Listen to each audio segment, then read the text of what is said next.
Hello, welcome to the Football Social with Sky Bet. We are live right now on Soccer and Football Daily's YouTube channel for a big watch-along. It is, of course, the Manchester derby, Man United against Man City. Ole Gunnar Solskjaer doing battle with Pep Guardiola once again this season.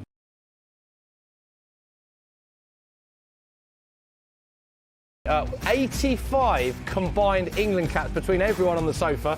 First up, making his second appearance, delighted to say, former Man City player, Sean Wright-Phillips is back. Shawnee, great to have you back. How much are you looking forward to this game? I'm looking forward to a lot. I'm a bit worried about the odds you lot set me up with in there. 2 Man United fans and 1 City fan, but let's see how it goes. And you didn't know about that before we booked you, did you? You didn't know it would be balanced towards Man United. Alongside you, delighted to say, making a debut on the show, a former England player. We've got Arsenal, Chelsea, Philadelphia you played for, but big Man United fan for today. Leanne Sanderson making a debut. Leanne, thank you so much for coming on. You're a big red, aren't you? Yes, my mum did say to me today, make sure you keep yourself calm when you're on Your there. mum said that? Because I'm a nightmare when it comes to Man United. Like, in California, wake up at 4 o'clock in the morning because of the time difference, and it ruins my weekend. I'm like a different person when it comes to Man United. So I'm going to try and keep calm today. Perfect for the Football Social. And of course, you two know each other very well. Fellow South East Londoners. There we go. So is this going to be amicable? If one of your teams takes an early lead, is this going to be an amicable day, do you think? Let's see how it goes. I love that. And of course, Sean didn't mention the balance is a bit unfair. Mikey McCubbin is back, Man United. Mikey, how are you feeling? A lot of Man United on the show today. Not too bad actually. Yeah, I'm feeling quietly confident about the game today. Are you? Yeah, a little bit. Okay. I think the pressure's not too. I don't know. For some reason, I just don't feel the pressure today as much. There we go. As usual. And the most neutral, as always, Birmingham City fan Will Brazier, back by popular demand, I will say, on Social Corner. We'll just remind the viewers how they can get in touch with the show. Yes, if you want to get involved, use the hashtag TFS at Football Daily, at Soccer AM. I'm watching the screen now, so get your questions in and we'll ask the best ones to the panel. Yeah, get them in right now. OK, of course, this wasn't the only fixture of the weekend. We can have a reminder of yesterday's results in the Premier League. Here we go. So, Liverpool coming from a goal behind to beat Bournemouth 2-1. It is looking likely that Liverpool, surely this is going to be the year they win their first ever Premier League title. It was a close game at the Emirates, but Arsenal, thanks to that VAR goal, taking all 3 points against West Ham. Crystal Palace, 1-0 winners against Watford. And what a season it's been for Chris Wilder and his men. Another win. Sheffield United beating bottom of the table Norwich by that single goal. Newcastle winning at St Mary's by 1-0. No goals at Molineux. And a Dele Alli penalty. Cancelling out, easy for me to say, Chris Wood's early goal. So that one finishing 1-1. And there was an early game as well. Frank Lampard going up against his former manager, of course, in Carlo Ancelotti. Cold day at Stamford Bridge by the looks of it, but all 3 points for Chelsea. Look at that scoreline, 4-0. Goals from Mount, thank you, Will. Goals from Mount, Pedro, Willian and Giroud. 3 of those 4 players, interestingly, all out of contract in the summer, but emphatic 3 points. And a man-of-the-match performance from 18-year-old Billy Gilmour. What a week it's been for that young man there. Big win for Chelsea. This is what it means for the Premier League. Does not make for great reading for Norwich fans, despite their penalty shootout victory against Spurs in the Cup. They do remain bottom of the table, minus 27 goal difference. And Aston Villa and Bournemouth make up the bottom 3. Birmingham City fan is delighted with that, Will, aren't you? And into the top half of the table, Liverpool going great as always. Man City in 2nd, Man United in 7th. So battle the top 4 well and truly alive. Big one for United this, Sean. If they get all 3 points, I know that's not what you want to see, but if they get all 3 points. The top 4, it's quite interesting, isn't it, the top 4 race this season?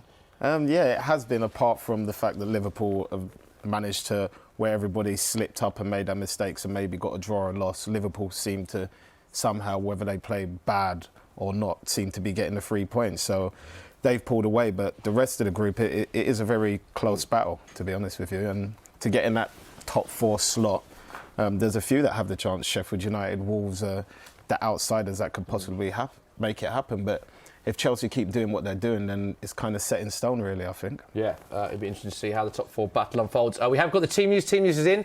These are the starting lineups. So we'll start with the home team, Man United. De Gea back three of Lindelof, Maguire and Shaw, then playing with the wing-backs of Wan-Bissaka and Williams. Then midfield central three of Matic, Fred and Bruno Fernandes, who's been in great form since coming to United. And then Daniel James and Martial complete the lineup. Leanne, what's your initial thoughts of that starting lineup for United? Yeah, I'm happy. Sean just said Be quiet. hashtag defensive in case you hadn't heard that.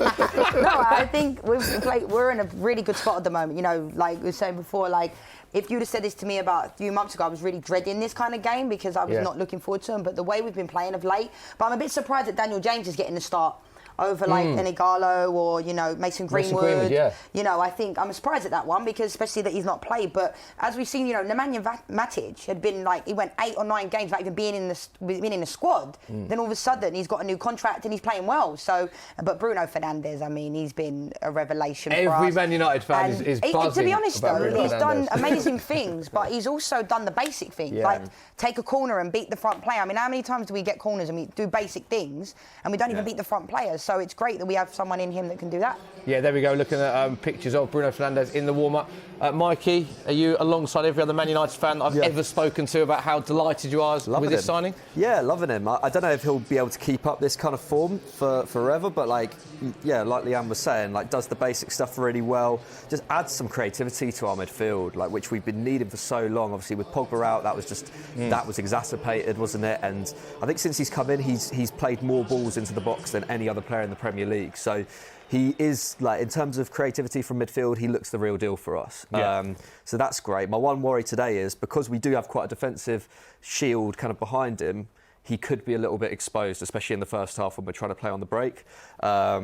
So I think today's going to be his biggest test, definitely, like in a United shirt. So far. Interesting to see how he plays. Yeah, that's 2 changes, interestingly, from the side that drew at Everton in the league last weekend. So Brandon Williams and Daniel James in for Scott McTominay and Mason Greenwood, both on the bench. Let's have a look at the Man City starting lineup. Sean, I'm going to get your thoughts on this. Big news, Kevin De Bruyne injured, so that is a big blow for Manchester City. This is the starting lineup: Ederson, Cancelo, Otamendi, Fernandinho and Zinchenko. Then Gundogan, Rodri, Phil Foden starting, Sterling, Aguero, Bernardo Silva. That's 5 changes from their league win at Leicester a fortnight ago. Cancelo, Otamendi, Zinchenko, Foden, Sterling all start. Kevin De Bruyne, as I said, misses out with a back injury, so big blow. Kevin De Bruyne not playing, but Phil Foden, I know that you're at the cup final, got man of the match and that. Are you pleased to see him start?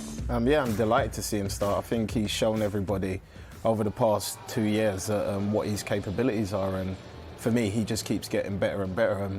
It's hard to fill the shoes of the people he's trying to fill, like your David Silvas, and obviously now KDB's out.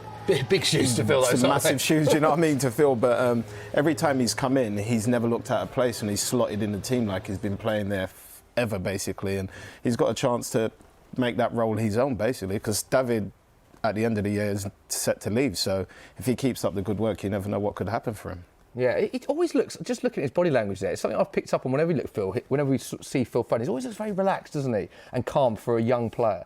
He is. If you see him around, I was at the cup final, and obviously I was in the area to see them all after. And the way he just came in was exactly like that. He's a very humble kid. He's a lovely and respectful person. And he always says hello, always smiling and happy. So, and I feel like he plays that exact same way.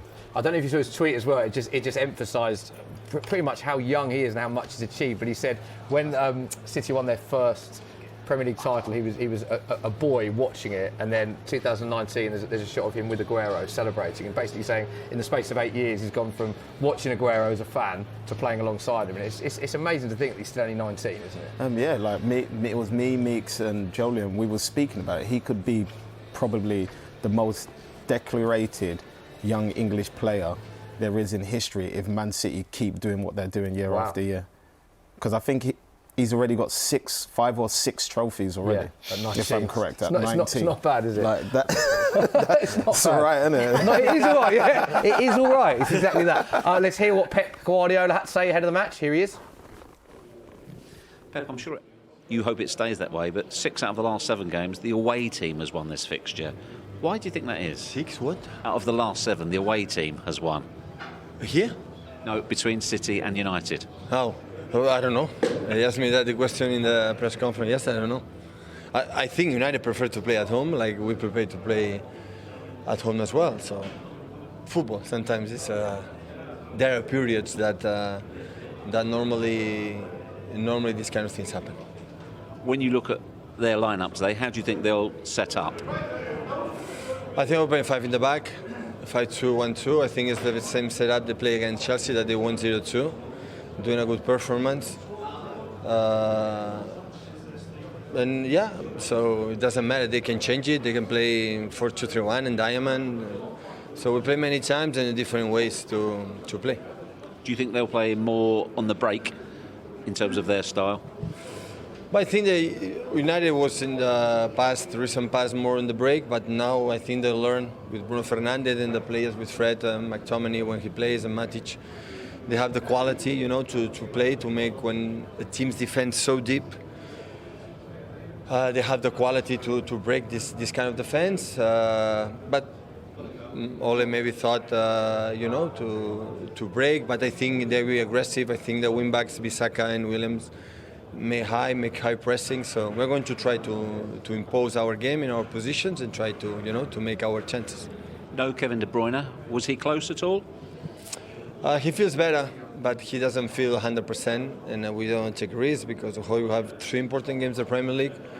But of course, the position that we have is Madrid and Newcastle, the real important games for us, and we don't want to take a risk right now with the players like this. Doesn't feel good.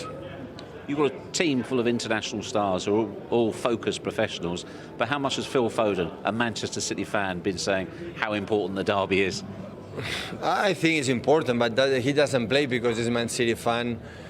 Play against United. But this would happen. The recent games when we play against United, he would have played and he didn't play. So, I decide. So in the next 3 games, everybody's going to play to try to arrive against Madrid and Newcastle with the fresh legs to play our finals in the best physical condition and everybody fit. Thanks, Pep. You're welcome. So that was Pep Guardiola, and we can give you the scenes. These are the scenes at Old Trafford. Players coming out of the tunnel, as we said earlier. 2 changes for Man United, 5 changes for Manchester City. So big game to look forward to. Leanne, I think we got there in the end with Pep understanding the stat at the start of the interview.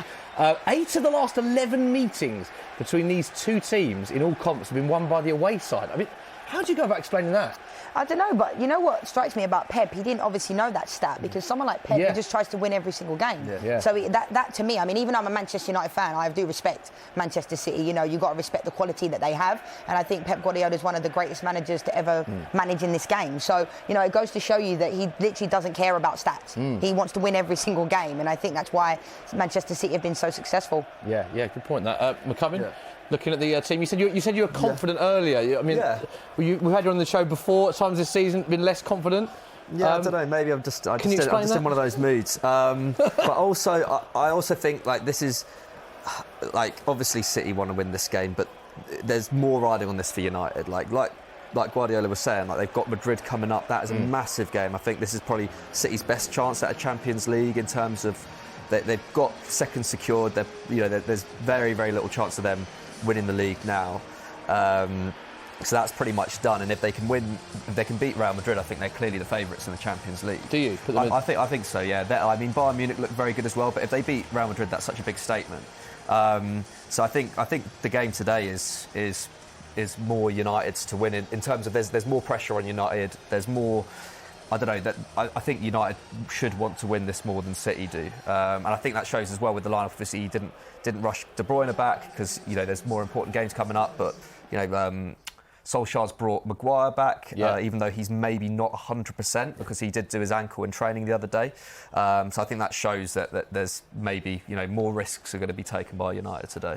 Okay, as always with the Football Social, we can give you some price boosts courtesy of our friends at Sky Bet. Here we go, just a few to pick out. Look at this one. Harry Maguire to score a header was 20-1. It's now 25-1.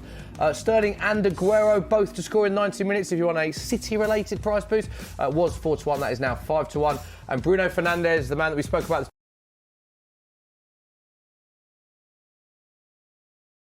It was 12 to 1, but you can get 14 to 1 on that. Don't forget, you must be 18 plus. Full terms and conditions apply. All odds are live and subject to change. Please gamble responsibly. We are minutes away from kick-off. Less than that, actually. Seconds, I would say. Will, what are people saying on the stream? Should we get some questions in? Yes, obviously, very many derbies that have been played. Sean, Tyrone wants to know, what was your favourite memory as a Manchester City player in one of the derbies that you played in? I think for me, my favourite memory was the one where we won 4-1. Yeah. I think there was a lot built up into that game, and to lead the game and then to actually score the goal, final goal in the game was like, wow, because there was a point where I was just waiting for the ball to roll off the pitch, basically, and the ball wouldn't go off.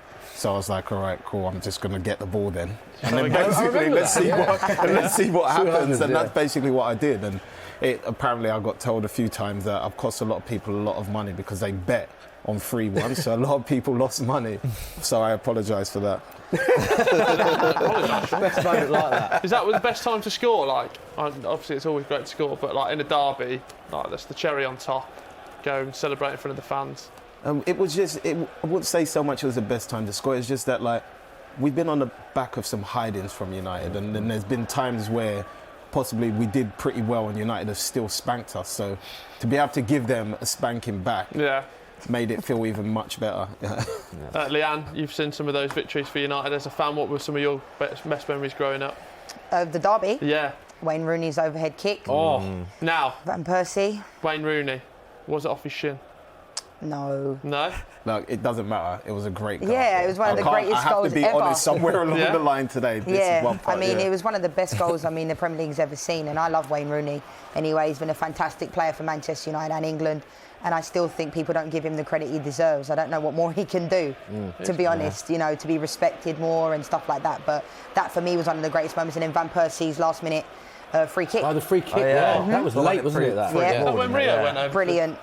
That was when he got hit. I think it was when he got hit by the coin.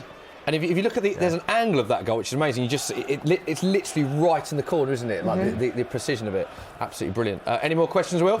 Yes, plenty flying in. Lots of questions here about Billy Gilmour, obviously just coming off the back of another man of the match performance, Mikey. But Hamill, friend of the show, loves the show. He was saying about him playing in the 4-3-3, but how good that is for such a young player to be able to do. Yeah, I mean, he's apparently he's a bit of a disciple of Xavi and Iniesta. I think that's who he was watching as a kid, which is pretty nuts because he must have been about 8 years old or 9 years old when Barcelona were going through that era, which makes us all feel old, obviously. But yeah, he just looks so classy. Like he just looks so classy in the middle of the park, and for someone so young to look that composed in two quite big games for Chelsea. Like obviously against Liverpool, where I think he had Fabinho on toast, which is pretty mad. And then today against Everton, looks really, really good. Looked like one of the best players on the pitch. So, I've actually got the stats for Billy Gilmour for the game, because you said he got man of the match in the FA Cup game as well. Yeah. Man of the match again today against Everton. Chelsea's 4-0 win. That was the early Sky Sports game. 91 touches, which was the second best in the match of any player. 74 completed passes, which was the best of any player. 37 passes in the opposition half, the best of any player. 92.5% passing accuracy. Mad. This was his first Premier League start. He's 18 years and 271 days. Go on. We'll go back to that in a minute. So while it's 0-0, before we get the first goal of the day, stats, not just the stats though, but we watched the game, Sean. Very, very impressive, Billy. And he's a player that you're a big fan of, you were saying. Yeah, most definitely. I've been watching Chelsea especially this year, more so with Frank in charge and with the band. It had a lot of challenges and a lot of uphill situations he had to get through. And I used to watch when he played Jorginho there, and he did a good job, but he never ever really broke the lines too much. Now, Gilmour's come in, and he's breaking the lines and he's commanding the midfield. He's expecting more from senior players, and that's a rarity to see in such a young player. Yeah. But he looks like he's been playing for Chelsea for 3 or 4 years. Yeah. He doesn't look like he's just come into the game. He looked like he's just always been there. And I feel like for somebody so young to be like that just shows how far and how much potential he actually has. So just on that, you would play Gilmour over Jorginho, would you? Right now, off the back of the form, yes, totally. You would? Yeah. I just feel like, as a player, if you're playing so well, you deserve the right to play. Leanne, do you go along with that? Yeah, I mean, I just covered that game on Sky. Yeah, you and had I mean, Sky News, didn't you? I was just, I mean, you know, I didn't get to watch the game completely the other day against Liverpool, but I saw glimpses and he looks fantastic. And today, again, I mean, like Sean said, you know, he's breaking the lines, he's picking up the ball. And what I think makes him so different is that I compared him to, like, when you see someone like a defensive midfielder like Busquets, they always look to go forward. Yeah. And that's what I love about I'm an attacking midfielder, and I love it when my defensive midfielder gives me the ball. Yeah. And with Billy Gilmour, they're not scared to give him the ball either. Do you know what I mean? It's not they're not looking at him like you can see he's pulling Liverpool, strings. didn't he? And it's like they were giving him the ball in tight areas, which I thought must show that they really rate him. Yeah, and even in the game today, he picked up a ball and he just pinged it on a dime, like 50 yards. Yeah. And he just looks, I mean, he's a brilliant player. I hope that people don't put too much pressure on him. Yeah, I totally agree. agree. Hope that Frank keeps playing him because, you know, sometimes people tend to, you know, for Rashford, Mason Greenwood, you know, Mason Greenwood has done well and then he gets taken out the lineup and he goes in and out and it can sometimes be a bit stifling for players. But with Billy Gilmour, nothing phases him, so I think they should keep playing him. It's an interesting point, that. I think there is a danger sometimes of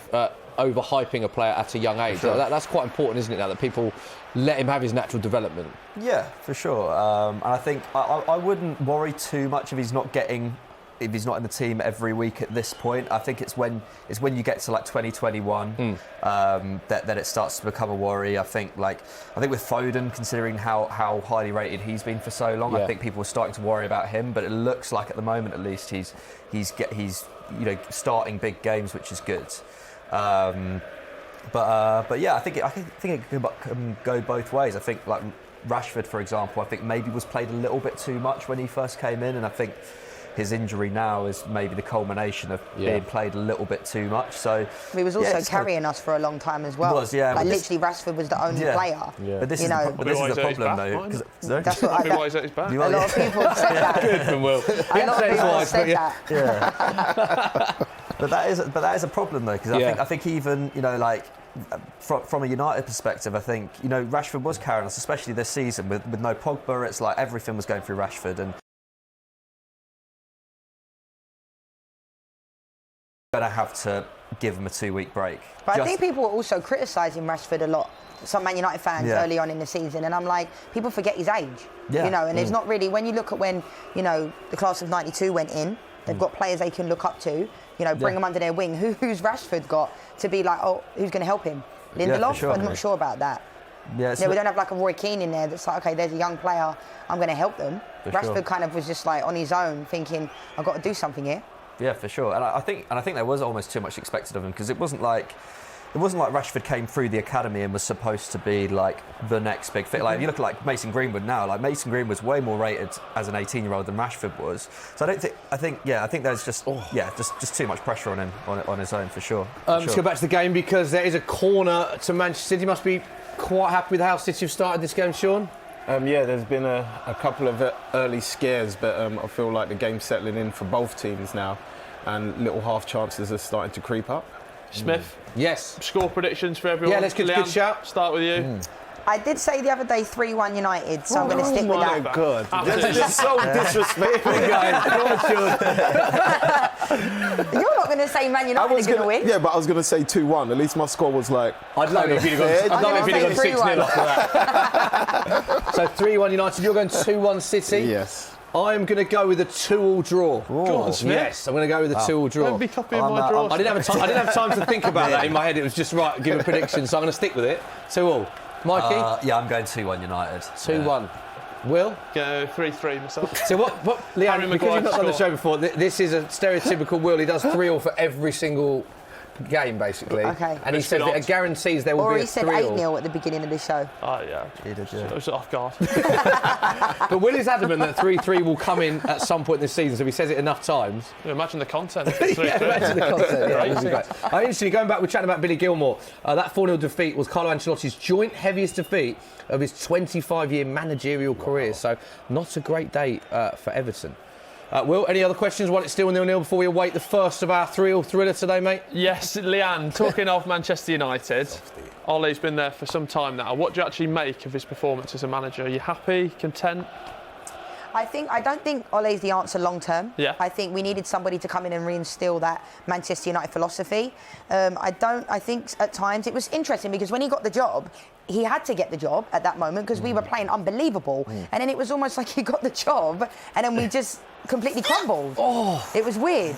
Like, you know, so I don't know, but I think he's done an okay job. I don't think because you're a club legend that means you're going to be the greatest manager. You know, Chelsea City! Be quiet. Leanne's very relaxed, I've got to say. Quiet. But yeah, Sure. I don't think he's necessarily the answer long term. I would prefer More someone like- like a Poch to come in. Or I'm thinking of Allegri, but I prefer Poch to come. I think he's a great manager, and I hope that we don't miss out on a great manager because we're just all for Solskjaer. Solskjaer. Nice. Sean, we've got to go to you. We heard some interesting sound effects coming from Nice, there. that noise. Another chance for Man City. Started the game very well. Good save from De Gea, though. It was a good save. I feel like Sterling didn't catch it as well as he wanted to catch it, but he still made a save, and let's go. And it's another corner for Man City early on. We're in the 10th minute. Fair point. Ball whipped in. Chance to Oh! Another corner. defending, No, isn't it's he? not. It's not a corner. It is a goal kick. That's good from Martial. Wow. Very good defending from Martial. His And we glove came off. We spoke about Raheem Sterling with that say half chance there. He makes his 250th Premier League appearance today. That's mental. Now, okay, we're going to quiz our panel Already? here. You like a little quiz, didn't you? I Will? hadn't even had a drink. So Raheem Sterling makes his 250th Premier League appearance today. He becomes the 4th youngest to reach that figure after who? Rooney's got to be in there, right? Rooney is one, correct. Dele Alli. Owen. James Milner. James Milner's another one, nice. correct. That's a good The other two aren't. do that. Okay. You've known me for a long time. Why are you surprised? So sorry, who got that? So Mikey McCubbin got Rooney. Leanne got James Milner. Dele Alli. Who is the other player? Not Dele Alli. What generation? And they're not English. I didn't say they're not English. All right, mate. I didn't say they were English either. So no Michael Owen, interesting. No Michael Owen, no. Oh, this is a great. This is Not really- Emil Heskey. Not Emil Heskey, no. Sean Mike Phillips. Let us know on the stream as well if you have the I was going answer. to say myself as well, Yeah. that isn't me. It's someone with a lot of Premier League Not at appearances. that age. Gareth Barry. Yes, it is Gareth Barry. There we go. That was a Gareth good Barry, one. Milner and Rooney. Sterling yet to score in his previous Is that- 19 career appearances against Man United. We got them all though. That was good. That was good, yeah. Well done. Myself, I got it wrong. Shorty. Sterling yet to score in his previous 19 career appearances for Man United, which is surprising. Of players to have scored 50-plus Premier League goals, only Robbie Keane has more appearances against United without scoring. That was 22. Robbie Keane. Yeah, there we go. Well, he'd love a goal for Spurs against Manchester United. Well, Some of them ding dongs back in the day. back in the day. And we're, Oh, no. God, that City was still on the attack, Sean. Is it a matter of time? It For looks Man like City it does take the look like lead? we're knocking on the door, but it's a derby, so you know it swings and roundabouts. This is just our time, and hopefully we get something out of this pressure that we're putting on United, basically. Yeah, we're looking a bit weak down the left, I think. I think Brandon Williams and Luke Shaw. Got them both playing. And they've been all right as a pair on that left side before, but positionally a little bit dodgy start of the game. So hopefully they There you can go. work things out. Oh, but- dear. Oh, Stay on your feet there, surely. Oh my. another chance for Aguero. Let's And it's behind for another Man City corner. Message, good tracking back. That was. Leanne, surely there for Maguire. Day one, stay on your feet as a defender. Just diving in all over the place. Yeah, but you're.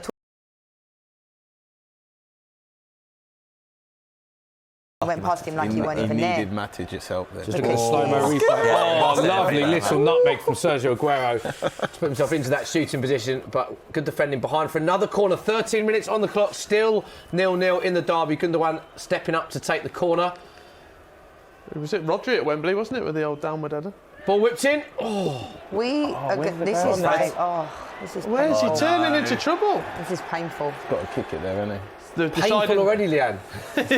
Yeah, it is. I told you what I'm like with Man United. I'm trying to keep calm. But we ain't even like, we can't get hold of the ball. I mean, I'd love to see the possession stats because it has City dominating. Yeah, but that's what I was saying before the game with the system. Yeah. It can either work in your benefit where the wing fullbacks push high, but if they're deep, then there's so much space for City's fullbacks. Like it's too hard for United to get out. 66%. James drops deep, so basically it's only Martial that's the high player. press, yeah. And even Martial's been coming quite deep. Yeah, that's what I mean. Bruno's up there now. Yeah, we need the ball to go out of play really, regroup. But even compared to that, the United's win at the Etihad back in December, City just look more composed. Like even just in midfield, just look a lot better. Not giving the ball away at all. Deciding factors we haven't talked about. Mike Dean. Last 4 games he's refereed Man City, he's given them 4 penalties, 1 in each game. Really? Can he give us one today, then? Not part of that group. Mike Dean is the referee. You're going to put a call in for us, Will, or what? I'll see what I can do. Send a few texts and see what. Talk about penalties though, Will. Man City missed each of their last 4 penalties in the Premier League. Until KDB. Well, and they haven't Stepped up in the Champions League, right? Sean, Man City have missed 5 of the last 8 penalties in all competitions. Wow. Yeah, I know. And it's not just one player. The worrying thing is Gabriel Jesus, Sterling, Gundogan, Aguero have all missed penalties. Yeah, I would just give him straight to KDB. Yeah. I just feel like just because his technical ability takes free kicks and his delivery on everything just seems to be pinpoint. So I would just nominate him, even if he didn't want to take him. I'd put the pressure. Let's do this. Give him the ball. Oh, chance to get United. First chance to get United. Oh! Got across goal. Yeah. Oh my. Got to do what my son did, didn't he? I mean, Across the face. got to talk about that, surely, Smith. Yeah, go on. Sean, I mean, you talk me through. I mean, I'm talking about more of the celebration earlier, but your son's goal for Blackburn. I say it to him all the time. He played really well in the game in general. To be fair to him, it was a very intelligent performance from him at his age, and going to Blackburn I think has helped him a lot because he's playing both age groups whenever he can, so he's getting a lot of football in, and a lot of the stuff he's obviously learned at City he's getting to put into practice now, so I think he's doing really well, and he took the goal well, which was the main thing, but his play at times was good. He knew when to go in behind, and he knew when to take the man on and get the cross in or come back out and go out the other side, which was, as a dad, was really lovely to see. And the celebration, sorry, Smith. Go on. He got that off me, didn't he? Yeah. Did he get that off you? Yeah. I mean, at Olympic Are you level, teaching more the celebration side or the footballing side, is it? Only the flip, just that part. How excited are you about his prospects, Sean? And how hard is it as a dad, but also someone who's played at the top level? Is it a hard balance to strike between, obviously you want him to do well in the game, but obviously not putting too much pressure on him as well, because you know firsthand how difficult it is to make it at the very top? With my son, I'm more of a dad. Right. Like when I get a chance to go to the games and stuff, then if I see something, I'll just wait until the game's after, and I'll ask his point of view on the situation.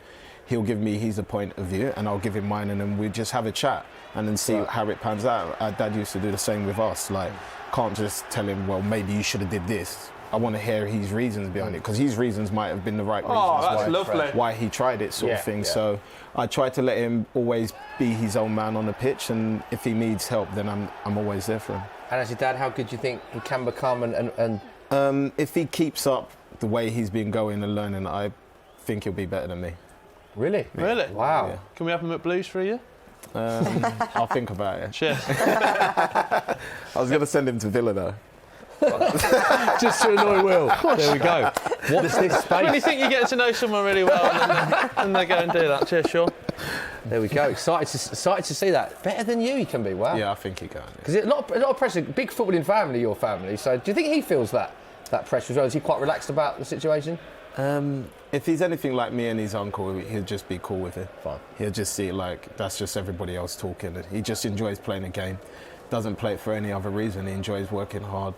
The other day, when I was up there on Friday for the game, one of the academy directors was there, and he went to watch the under-9s training, and he was like, "Well, that's a big under 9 player training with the kids." It turns out it was my son's just gone for a kick around. With the under 9s are messing around with them, so he just enjoys playing in general.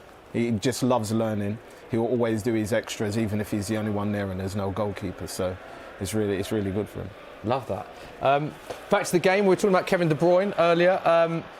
Leanne, as a United fan, I presume he's someone that you're pleased isn't playing, because this season, most assists, most chances created, most open play chances created of any player in the Premier League. He must be a player that you're relieved isn't starting because he's phenomenal talent. Yeah, he's brilliant. I mean, like I said, even though I'm a Manchester United fan, I love football. Yeah. And, you've got to give credit where it's due, and he's fantastic. And I think when I look at this Manchester City team, it's not a coincidence to me why Man United have been so far off them for so long, because we just don't have enough footballers in the team. I mean, Fred, Matic have done, good of late, but I think we've seen them at their maximum, if that makes sense. I don't think they can go even higher than that. I think they've peaked, and they've done great. But I also think, with someone like Kevin De Bruyne, I mean, his vision, he's powerful. Range he's of passing as well. and he's quicker than people would even think, because he's so powerful when he's running with the ball. And I just feel like I wish we had a player like him, and the likes of David Silva, even though it's coming to the later stage of his career. But we have not had a number 10. Mkhitaryan was going to be that number 10 for us. Yeah, he was. Yeah. And he looked promising at the beginning. I was like, yes, finally I have a number 10. But in this day and age, you cannot play in professional football not have a number 10. And we've been playing without a number 10 for a long time. Whether, Pogba wants to play in all these different positions, he's not a number 10. But we've played without one for a long time, and I think that's why we've struggled. Yeah, Pereira, Lingard, just not on the level. I think Pogba could have been. I think Pogba could have been that guy. I think it's just a shame for him. I just don't think he's had the level of coaching. I do think I think if you put Pogba in that Man City team, on top of his game, he'd be as good as KDB. I think he would be. I think he would have been better. But why do you think, though, that people make so many excuses for Pogba? Because I'm a Manchester United fan. Seriously, you think that? So let's have this debate. Mikey, you're saying I think he's a more naturally talented player than KDB. Definitely. Definitely. No chance. When they were both when Paul Pogba was younger, when Man United signed him, I think he was a bigger prospect than Kevin De Bruyne was at the time. Forget prospects. Put it on the table. Yeah, in terms of performances, but then Pogba's been playing in a pretty poor side for the last four years. But he's not the only. He's not the only Premier League player that's playing in sides that ain't. Jack Grealish. Yeah. Yeah, but you can't compare Jack Grealish with Paul Pogba. Why not? You're saying he's been playing. Ahead of him. You're basically saying that he's not put the numbers up because he's playing in a poor side. But I'm not saying Aston Villa. I'm not saying Aston Villa are a poor side. But he's in a struggling team, and he's still being recognised to play for England. So you can't use that as an excuse for Pogba. But I mean, to be, I'm not using that as an excuse for Pogba, because Pogba has very clearly been by far the best player at Man United since he's been there. If you look at the numbers, if you look at the performances, that's United. He has been by far the best player. What I'm saying is that if he was playing in a really an actually great side, playing under an actually great manager like KDB and Pep, I think he'd be at least at his level. So your original argument, Mikey. I think so. You're saying you put Pogba in one of the world's best teams. Hang on! Great defending Ottoman. No, but I've never seen a player divides fans in the way that Pogba does. Because for me, I was so excited about Pogba coming to Manchester United, and he also, I think his agent's been disrespectful to Manchester United. I think I just don't think he wants to be there, and it's just not worked out for him at Man United. It just hasn't. And people keep saying, he could have been fit for this game, but I don't know. I think people are always talking about Pogba because Bruno Fernandes has come into this lineup and he's done more. We look at the stats and everyone says to me, if you look at the stats when Pogba's had the most created chances, but when I'm at the games, I don't physically see it. If I'm honest, when I'm actually at the games, I don't see what Pogba does for us. I don't. And I don't think we miss him when he's not there. But then people are like, how can you say that? So some people love Pogba and some people don't. And for me, I'm not against Pogba and I wish it did work out for him. But it just isn't working out and it hasn't worked out. And, it seems like at Juventus, it was the best club he could have been at. The fans love him. He loved it there. So if I was him, unfortunately, I think it's time for him to move on because what else? He's played under about 2-3 managers now, and they keep saying he can play in the 3 on the left, he can play in the middle. We're going to play him here, we're going to play him there, and for me, he's not effective. What's really interesting about this is you're both big Man United fans, and your opinion of Pogba is so different, which I think it illustrates how much Paul Pogba does split opinion. It's true, and I'm a massive Man United fan, but for me, Kevin De Bruyne is on a different level, in my opinion, to Pogba, what he's been able to do. Is that the consistency as well, Leon? Yeah, just the way he's. Consistency, but just the way he plays, the effectiveness. I don't know. I just think Kevin De Bruyne is on a different level. So, Mike, you're you're saying that Pogba you think would be more effective than Kevin De Bruyne if Pogba was at Man City? If he'd gone to Man City at the same time that KDB had, this is all hypothetical, yeah, obviously, of course. but I think he had the scope to be better than KDB at that time. I think if you plonk KDB in this Man United team, I don't see how much more he'd offer because he's not playing in a particularly good system, or at least one that's not suited to him. And I think that's been partly Pogba's thing. I'm not letting him completely off the hook. I think I agree with a lot of what you said. I don't think it's worked out for him. I think there are things that he's done wrong, but for me, I think it's more that he's just not playing in a team that suits his capabilities. You don't agree? I can tell by your body language. I do agree with some of the stuff he's saying, but I feel like if you put KDB in Man United's team and you gave him the ball, he would still create the same amount of chances. You guys might not score them, but the chances will still be there. That's exactly what Pogba's But Bruno Fernandes has done that though, since he's come in. Yeah. Like he's created chances and I don't understand why that Pogba hasn't been able to do that. That's what I mean. Pogba has done that though. Like Bruno Fernandes still isn't creating as many chances as Pogba was a game. Like he'll hopefully get to that point, but Pogba was still creating, I think, nearly 3 chances a game, like before he got injured. But Kevin De Bruyne is creating more than that again.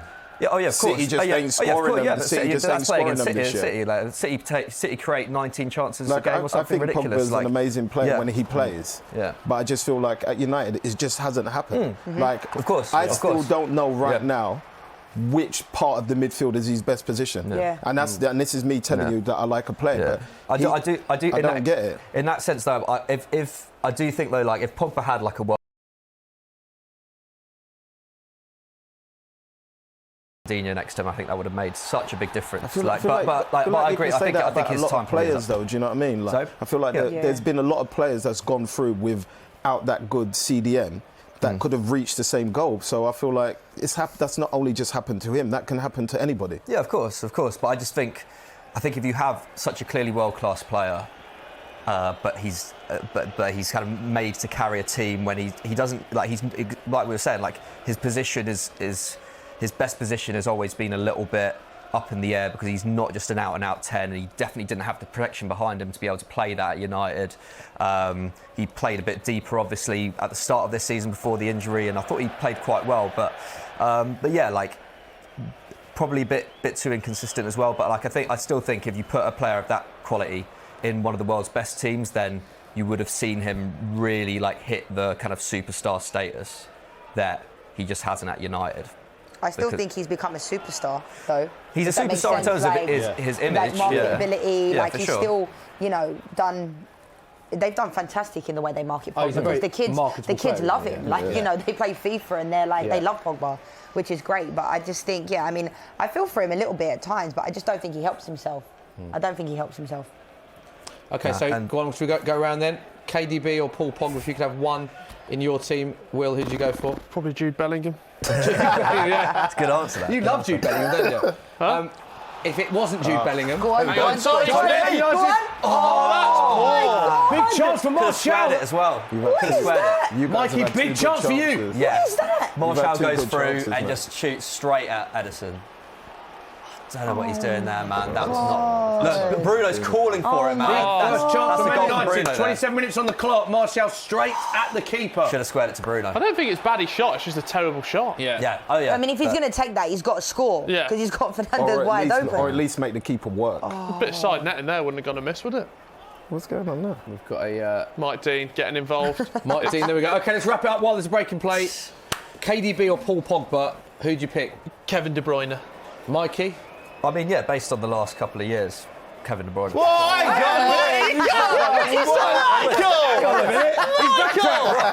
Sean's got in his head. That's not the argument. But that's not the argument we were having. That's not the argument we were having. So yeah, there you go. You go KDB. Leanne. Kevin De Bruyne. Sean. Paul Pogba. Really good. KDB. I would go KDB as well. Cheers. Let us know what you think, though. It's a very interesting and good discussion, that. Good debate. Good points, well made from everyone, including Will Brazier. Back to you, Bellingham. You sound surprised. Let us know who you pick, KDB and Paul Pogba, and a reason why. What I will say is I do think if Paul Pogba, if he went back to Juventus, I think you would see his numbers and his goals and assists, I think he would perform to a very high level. If you the watch his problem- last season at but it Juventus, blows He should have my got to Real mind. Madrid when he had the chance, I think. Because it's just like Yeah. I don't think there've been many players that have just torn so many people. It's like this. It's like it's just he strange. does split opinion, doesn't he? Because I like him. It's Yeah. not that I don't like him, but then it's weird. What would frustrate me if I was a United fan is his inconsistency, because I've seen him literally run games and be unplayable, and then in other games you haven't seen that. So that would frustrate me as a fan of the club if you don't have that consistency, because I'm a big fan of his. That's definitely one thing that frustrated me, especially last season. I seem to remember there was a game against Southampton where he was actually genuinely poor. But then I think as a United fan, to be honest, I'm quite used to, like, even Marcus Rashford's been quite inconsistent at times. Martial obviously wildly inconsistent. So like I think you just get used to that. That's a product of the team not being consistent in, like, tactically or in terms of kind of game plans coming off. So I think that's just a running theme with this United side, I think. First goal of the game! Anthony Martial makes it Man United 1, Man City 0. Leanne Sanderson, Michael McCubbin embracing. It's all gone a bit quiet. Has anyone seen Sean White Phillips? What a finish, by the way. What a finish. We were Leanne, your good friend Sean White Phillips, someone you've known for many years, is very quiet. What would you like to say to him? Well, it's a little bit early on, but I am happy. Sorry, Sean. It's all right. That's a great. I think he's took it well. 30 minutes on the clock. What a pass this is. Bruno Fernandes dinks it over the back line. Edison, though. Edison. I think the keeper's got to save that. Near post. It's a The keeper should be doing better there, Sean. Yeah, I feel like it. If he gets that much of a hand on it, I feel like he should do a bit more with it. Mikey, you said you were confident. I fil like you thought you'd get the first goal. You were right. You have. Oh, hang on, though. They're looking at this. They're looking at this. It's tight. Will it go? VAR will obviously look at it. Just looking at Carrick and Oliver Solskjaer embracing. That is an offside. I think that might be offside. If he shoulders It's off, very, It's very so tight. close, isn't it? Shut No, up. It's a goal. That's why they call it offside. What is it? Sir, remain seated. Remain seated, John. What's it used? Did they even look though? No, that's I don't right. think it was offside. They would have looked, yeah. They would have looked at all the goals. Was he getting clearly played on the left or something? Because I don't know. Like that. Well, it was onside. They would have looked at it. Goal has stood. Goal has stood. Sorry, and it's 1-0 Man United. And Sean, City started this game very strong. We just saw the possession stats earlier. 66% possession. Here we go. There's going to be another one. Here we. Oh my God! So it's all City at the start. But Man United take the lead. Let him off. Right, so He is buzzing. Go on, Sean. We haven't had your thoughts on the goal yet. yeah, the goal was well taken. I think at the time Man City was sleeping, to be honest with you, and I feel like, including the goalkeeper, they wasn't expecting Man United to take a quick free kick, and they got caught off guard. But, What a ball, though. Oh, it was a great ball, and Martial took the finish well, although the keeper should have done better. It's still hard to take a ball like that over your shoulder. Yeah. I think we were all taken by surprise by that, to be honest. We were, I didn't believe yeah. it had gone in. Let us know on the socials. We'll go to you, in fact. Yeah. Happy United fans, what have we got? I'm sure delighted Reds. We can hear the noise at Old Trafford now. Yeah, what are people saying? Lots of happy United fans in there. Lots of people still picking up on the back of our KDB versus Paul Pogba. Yeah, go on, what are they saying? Doesn't look good for McCubbin here. Lots of KDBs, but a few Paul Pogbas, mate. Maybe a few McCubbin fans in the stream there. Yeah, lots of comments coming in. Make sure you get your questions in using the hashtag TFS. There's one that's going to be up on the screen off the back of this debate from Mark Caldwell. He says, what would be your combined 11 for Manchester United and Manchester City? I'll rephrase it. Which Manchester United players would get into this Manchester City team? I think Wan-Bissaka at right back. Harry Maguire. For Kyle Walker? I think so, yeah. I would. I would say Wan-Bissaka. Defensively, at least. I know going forward, Kyle Walker would trump him, but... Yeah. What about you, Sean? As a City fan, is there any United players, that come into mind straight away? I mean, it's a long pause, I'm going to say now. Bruno Fernandes, would you... Yeah, I think that would be the only person I think he would sit in and fit well with the way Manchester City play. And he's very creative up there, but What keepers? It's a hard one because it's kind of unfair because that Manchester City's in a good space at the minute. Right. If Man United were at that good space, the conversation might be completely different. Yeah. Do you know what I mean? So I feel like it's a hard question. Like Maguire's just got back fit. If he was playing the way he was playing at Leicester and at his peak again, then you would put Maguire in because you would rather have centre back there than say your midfielder. Do you know what I mean? So there's loads of things. I feel like when Man United get clicking, even though I am a City fan, they have some really good talents. I've always liked Martial, but he's very inconsistent as a striker. Like he could do a lot more with the potential and the talents he has, in my personal opinion. Yeah, it's true. I suppose that's even down to the keepers, isn't it? Leanne Ederson and David De Gea. De Gea probably on his day is the better keeper, but the form he's in at the moment. Well, I mean, Ederson's not in the greatest after that one, but sorry, mate. I mean, even that's a hard debate. I think that we re-signed David De Gea. Like, I'm so grateful for everything he has done for Man United because he's literally kept us for the last 5 years, unbelievable. But when you look at someone like Dean Henderson, I wouldn't want to lose out on a Dean Henderson in order to keep David De Gea because I think we re-signed David De Gea when he was on the decline. Yeah. Not just because he's making mistakes now, because I'm not going to be fickle and be like, oh, well, he's made a few mistakes, we need to get rid of him because that's wrong because he's done magnificent for us. But Dean Henderson's not going to come back from Sheffield United and want to be number 2. No. And Sergio Romero is actually a really good goalkeeper as well. And consistent, isn't he? But I don't want to lose out on someone like Dean Henderson. But going off of that question about who could get in,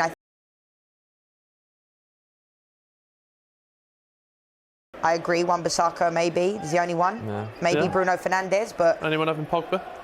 I think... Sure.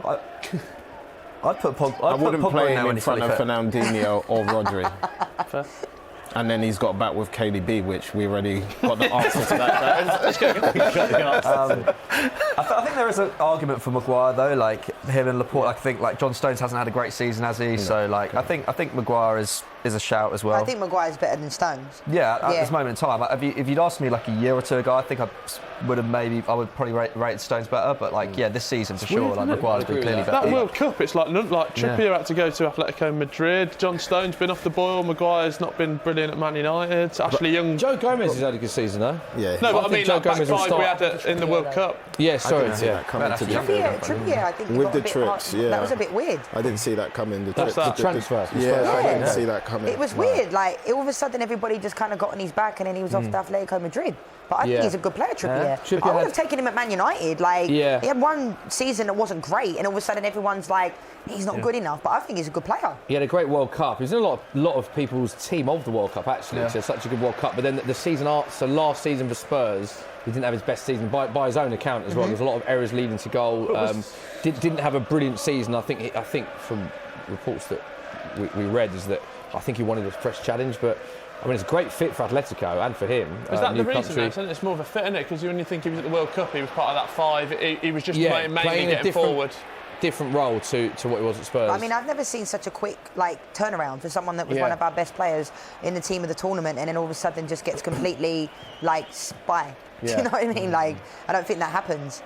And as for the Stones talk, guys, I think Stones has just been he's had a lot of injuries this year, and obviously sometimes it's hard to bounce back. But if you notice, a lot of defenders make mistakes and sometimes get away with it. I feel like every mistake he's made, he's been punished for it, unluckily. So even the one in the Carabao Cup, wasn't it? You know what I mean? Most people would get away with that because it's so far out, but he's just been punished unluckily, I feel like. He's one of those players as well, which he just gets so much flack from fans as well. I think like you were saying, so many centre backs do make mistakes, and I always feel like whenever he does, it's either maybe in a high profile game or something, or for England, and everyone's suddenly Stones is rubbish because he grew up he kind of came to prominence as a ball playing centre back. So we always what's going on there? That's a foul. Tell you what, there's Man United player down. There's going to be a VAR on that. That was a Surely foul. There's going to be a VAR on that. Still in possession, though. Matic to the strike. I don't know if it was This was just inside the box, and it was a collision. Now the ref's played on. We're going to interesting see how this develops. They have to wait for the ball to go out. If I was United, that's what I would have done. And the answer saying, boot the ball out. She wants a penalty. How far can they go back? That's the part. Wan-Bissaka! Wow, that little flip-flap from Wan-Bissaka, by the way. How long can they? That's a good point. I don't know. Well, do you remember the Spurs penalty? It was ages, wasn't it? A break of play, Yeah, see, that's what I mean. I don't know the rule. That is so they wait to the break of play, Sean. Now they will obviously look at... I think they're looking today, aren't they? That incident. They are broken at Old Trafford or something. By the way, the little bit of Why skill. are they not looking? But this is what I was saying to everyone with VAR. I don't know how it works or when it's supposed to be used. Yeah. Well, I mean, and like the refs have started looking at it as well a little bit more like yesterday and today, haven't they? So like, yeah, it has been like, it does feel like it's changing a lot, like the way that. But why didn't they look at it? I don't get it. No. So the ref played on. They will look at that. Incidentally, by the way, the corner has been taken, so that there'll be no action taken from that. The ref played on. It wasn't given. Mike Dean is the referee. So what and that was by the way, that pass there. Did you see that? You know what? It's because it wasn't on the City. And also, Mike so Dean. it hasn't been given. It is still 1-0. And I can't believe we haven't spoken about that bit of skill from Wan-Bissaka, by the way. Unbelievable, isn't it? He's brilliant. He's not going to say anything. Look at him. At least I gave credit where it's due. I was giving credit where it's due. What has Wan-Bissaka got to do to get credit, John? No, I like unbelievable Wan. skill. I think he's a good right back, to be honest with you. good right back. I just feel like that situation there, I feel like he's done great to get out of the position, to get into the position he was in. Right. But I feel like the miscommunication from Sterling and Zinchenko, they need to talk. Sheffield United! Go on, put your. Can we just analyse this half One a of bit? you like be on City side? There's 2 versus 1 here. Hey, we're just after neutral. content. Yeah, we're Goals. absolutely neutral. Sure. Sean, how do you analyse this half so far? Because you're very happy with the start, and Man City still dominating possession, still on the ball. But United have had a few chances, haven't they? I feel like even though we've had the most of the possession, I feel like United's chances have definitely been the better ones, and could have possibly had more from them. We've had the 1 or 2 half chances. I still think this first half's been a game of like 2 halves. I feel like the beginning of it was Man City, and then obviously as Man United settled down, they've seemed to create more chances on the break, which is how they were set up to do, it seemed. Yeah, City have the ball down the right flank. Whipped in right now. Ooh. Too hard. Too hard. It is out for a Man United throw-in, which United fans seem to enjoy. Will, let's go to you on social. Just remind the viewers how they can get in touch for those joining us. Yes, I've got the stream right in front of me. Get in touch using the hashtag TFS at Football Daily, at SoccerAM if you want to get involved on Twitter as well. And speaking about getting on the break, we were having a chat in the studio before as well about Daniel James starting. Can Mason Greenwood feel aggrieved not to be in the starting 11, Mikey? Probably a little bit, based on like how good he's been when he has played. Obviously, his scoring record is fantastic. I think he's like our 3rd top scorer in the league this season. Only 5 goals, but he's only played something like 600 minutes. So, can't really ask anything more of him. I think it was probably a tactical thing. I know he likes to play Martial and James as 2, just pressing in these kind of games and on the break, he's been all right today. But I think it is very much a thing with Daniel James. Like he's obviously fairly limited technically. Can he? But, what's going on there? He's a dive. Dive. That's a big yellow card for Man City because Fred's likes a tackle. Yeah, that's By the true. way, He's just taken something away from his game now. It's true. I want to see that again. Yeah, we'll have a look at the bizarre replay. Interesting card, stats that we just put on your screen, by the way. Man City dominating possession, Sean, over 100 million passes. Oh, Leanne is not happy with I that. think that's a pen. He touched him. Go on, Leanne, tell us, talk That us is through not this. a dive. He actually kicked him. He did touch it. Right, so just for those watching, it has been given as a dive. Fred, free kick to Man City. Leanne, you think there is contact Well, here? initially, hold on. I mean, there's definitely contact. Oh, that's a penalty. Penalty for you. Well, when I first saw it, I didn't think so.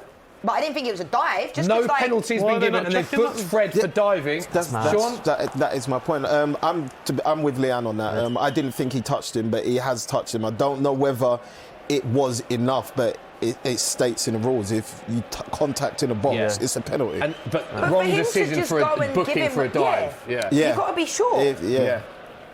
But Surely not, he's been not told in happy his with ear that that. decision. Stats that we saw, though, we just put on your screen. Man City dominating possession, over 100 more passes, but United 7-1 with the attempts. So, as we were saying, United much more clinical, even though City have had more of the ball. Well, let's go back to you. Yeah, it was just a point picking up. I think it was Sean Dyche that made it yesterday. I think Chris Wood didn't go down, could have had a penalty yesterday, but he was saying about his players. Obviously, he wants them to stay on the feet and still get the penalty. But Leanne, do you think that's like you almost have to go down even if it doesn't look natural now to get the penalty? I mean, if you try and stay on your feet, I sound like Rio Ferdinand. He needs to stay on your feet. Ollie's at the wheel. They don't give it. Yeah. It's true. So it's a hard one because Jamie Vardy's the king of being able to dangle a leg and get a penalty. Yeah. But Yeah. at the same time, it's not like people are necessarily diving, but it's like they say, oh, well, he played for it or she played for it. And it's like, well, but if they touched them, it's a penalty. Yeah. So whether you play for it or not, if The you leg's get kicked there, in the area, then it's a penalty. So I think the players have to go down because, as we've seen, if they try and stay on their feet, the ref doesn't give the penalty. It's hard to do. I think it's really hard for players. I almost think like they can't win in certain situations because to be branded a diver or a cheat or to have that it's not a nice tag to have if you are perceived to go down. But then the flip side of that is if you don't go down and your team doesn't get a penalty when there's contact, you can get criticised from your own sets of fans for not winning a penalty. So it's very difficult, isn't it? Yeah, you almost get told you're being too honest, Yeah. basically. But when back in my days, I used to say it to the ref. I used to say, so are you going to blow the whistle or not? I used to say to him, he goes, well, I thought it was a free kick, but you stayed on your feet. I said, okay, cool, next time I'll just dive there. So you've had that conversation with refs? Yeah. They've said that? Wow. With Mike D. No, I don't. No names. But it's hard though, isn't it? If you're Chris Wood, you're 6'4", he's a big old lad. He can probably take the contact a bit more. Will, you're a big lad. Have you had this playing at your level? See, I'm a tall lad, but I'm not a big lad, Smithy. That's the common misconception. Did you If see I get it? touched, I do go down. Did you see it? Go on, Sean. Did you see the Woods situation? Did you Yeah. see it? What does the ref see? Straight What, that's what I want to know. Yeah. What was his reason for not giving a penalty? That's what I And mean, what isn't it? was the reason for VAR not to flag it up in the But system? that's a Because good nobody question. knows. Yeah. Because you can see he doesn't touch the ball. Yeah. And there's nowhere else he can go apart from through the guy. So if that happens in the middle of the park, it's a free kick Yeah, and it's not in Wood's nature, probably. to dive. Yeah, to dive. So he's. I think the referee should be mic'd up. Do you? Like the NFL, yeah, I do. Do you really? Yeah. I do, because I also think they should have to do interviews after a game, To the same explain as the manager. decision. Yeah, the same as managers have to. I I think can the agree referee with should that. have to. I know Same it's not with an easy that. job. No. Like, I'm not doubting that, but you know, it's like Sean just said, like, when do they decide when they go to VAR and when Yeah, don't they? yeah. How do decisions like we looked at the two high-profile red cards, Jim Son against Chelsea, I believe, and then the Harry Maguire one also against Chelsea, which was, if you actually look at them split screen, they're very similar motions. Yeah. And VAR looks at both. One's a red card, one isn't. Do you think that's what's frustrating fans? Is that I think there is a level of understanding with inconsistency when it's a ref's opinion, because every referee in the heat of the moment might get a decision wrong because Yeah. it's a tough job. But when it goes to VAR and you still have that inconsistency, is that a concern? Well, we saw Chelsea Man United the other week, like the fans were leaving in the 70th minute and then Giroud scored and it was actually offside, but the fans were so frustrated at that point because there'd already been about 3 VARs that had gone for or against them. You know, it's VAR, I'm all for VAR if it helps the game. Yeah. You know, because sometimes, you know, I think one of the best things that was ever brought in was goal line technology. Yes. Yeah. You know, that was a fantastic Yeah. thing. The buzzer goes off, it goes over. There's no inconsistency there, quick, right? It's yeah. quick.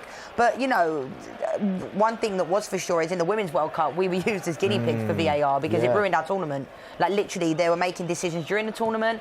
They were changing decisions during the tournament because we saw goalkeepers getting carded for coming off their line and then might have had a red card for coming off their line. So, you know, I just think that there needs to be some consistency with the VAR. Yeah. It was even like yesterday in Southampton, he got both decisions right, but he looked for the Gineppo red card, he goes and looks at the screen, and then he gives a penalty for Southampton, but he doesn't look at the screen.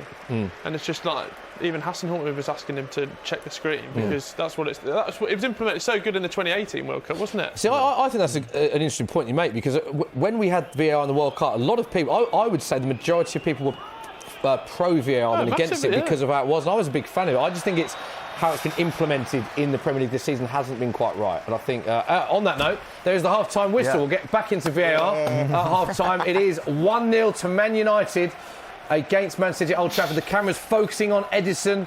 As we said, probably feels like he should have done better with that goal. Lovely little dinked pass from Bruno Fernandes. And back of the net, Anthony Martial, great finish. And a few incidents, we just saw Mike in there, a few incidents to talk over with regards to VAR. Pep Guardiola will have a lot to say. Sean, with the Man City hat on, looking at the subs that you've got, do you expect Pep to change it? I mean, as always, looking at Man City's bench, not bad, is it? It's got a few options. Yeah, we've got a lot of depth, I'll give you that. But no, I don't think he'll change it yet.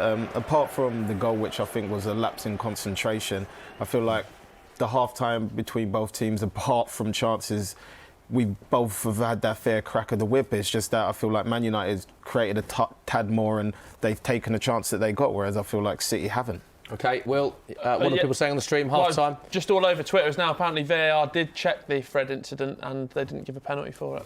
Interesting. But then it gave him a yellow card for a dive, though. Yeah, that's the thing. That's I don't know if weird. I don't know if you're allowed to overturn yellow cards. You can overturn red cards, can't you? But I just don't know if that's like a possibility. Yeah, VAR will look at those enough. decisions, and they have until the break of play to look at those decisions. So it's the ref's call to give the booking, but VAR would have said whether they thought it was enough to overturn. And don't forget as well, when it's an overturning a decision, it has to be a clear and obvious error by the referee. For a decision but that to was be a clear, obvious error, you think in it was my as simple opinion. as that for you? Yeah, I mean, he's got to be sure that it's a dive to give a yellow card because, like Sean said, this is now maybe Fred might end up getting sent off because Fred's the kind of player that likes to get his foot in. You know, he is a bit late sometimes, so that could completely change the way Fred plays the rest of the game. The one thing I'll say as well, because I did the VAR course at the start of the season, the message that we were told is that they don't want to be seen to re-referee the game, and that the whole clear and obvious was if it has to be a clear and obvious error for something to be overturned. But do you think with something like that, Sean, that are you in agreement with Leanne that was a penalty? It was a clear and obvious error? Yeah, I hate to say it, but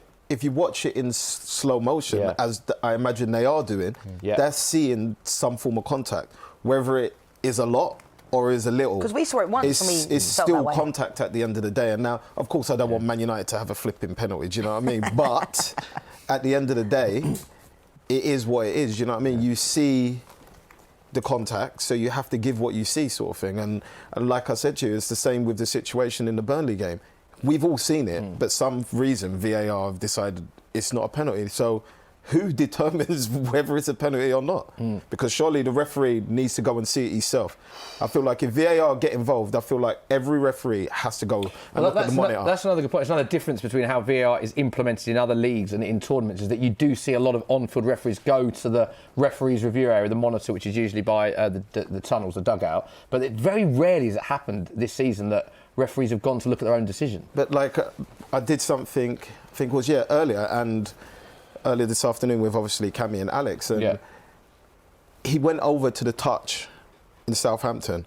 Why has that just never happened in any other game? Why is it only that game? I just feel like I said, if VAR do get involved with a decision, I feel like the referee should go and have a look at himself, because then if he doesn't, then he's not actually making the decision anyway. So what do we need him on the pitch for? Yeah, it's true. Especially like, offsides in the ear, red cards and penalties. Have a look at the screen. Yeah, have a look at yourself. Give your opinion.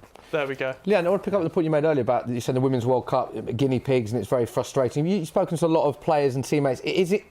Do most people, are they against VAR, players that you've spoken to in the men's, women's game, pundits? Is it because I remember Declan Rice saying that, alluding to the fact that all the players are sort of against it, which is obviously a big statement. But do you think that is the case? A lot of players are frustrated with it. I think frustration. I don't think everybody's against it. I mean, I've not spoken to everyone in the world, but I don't know.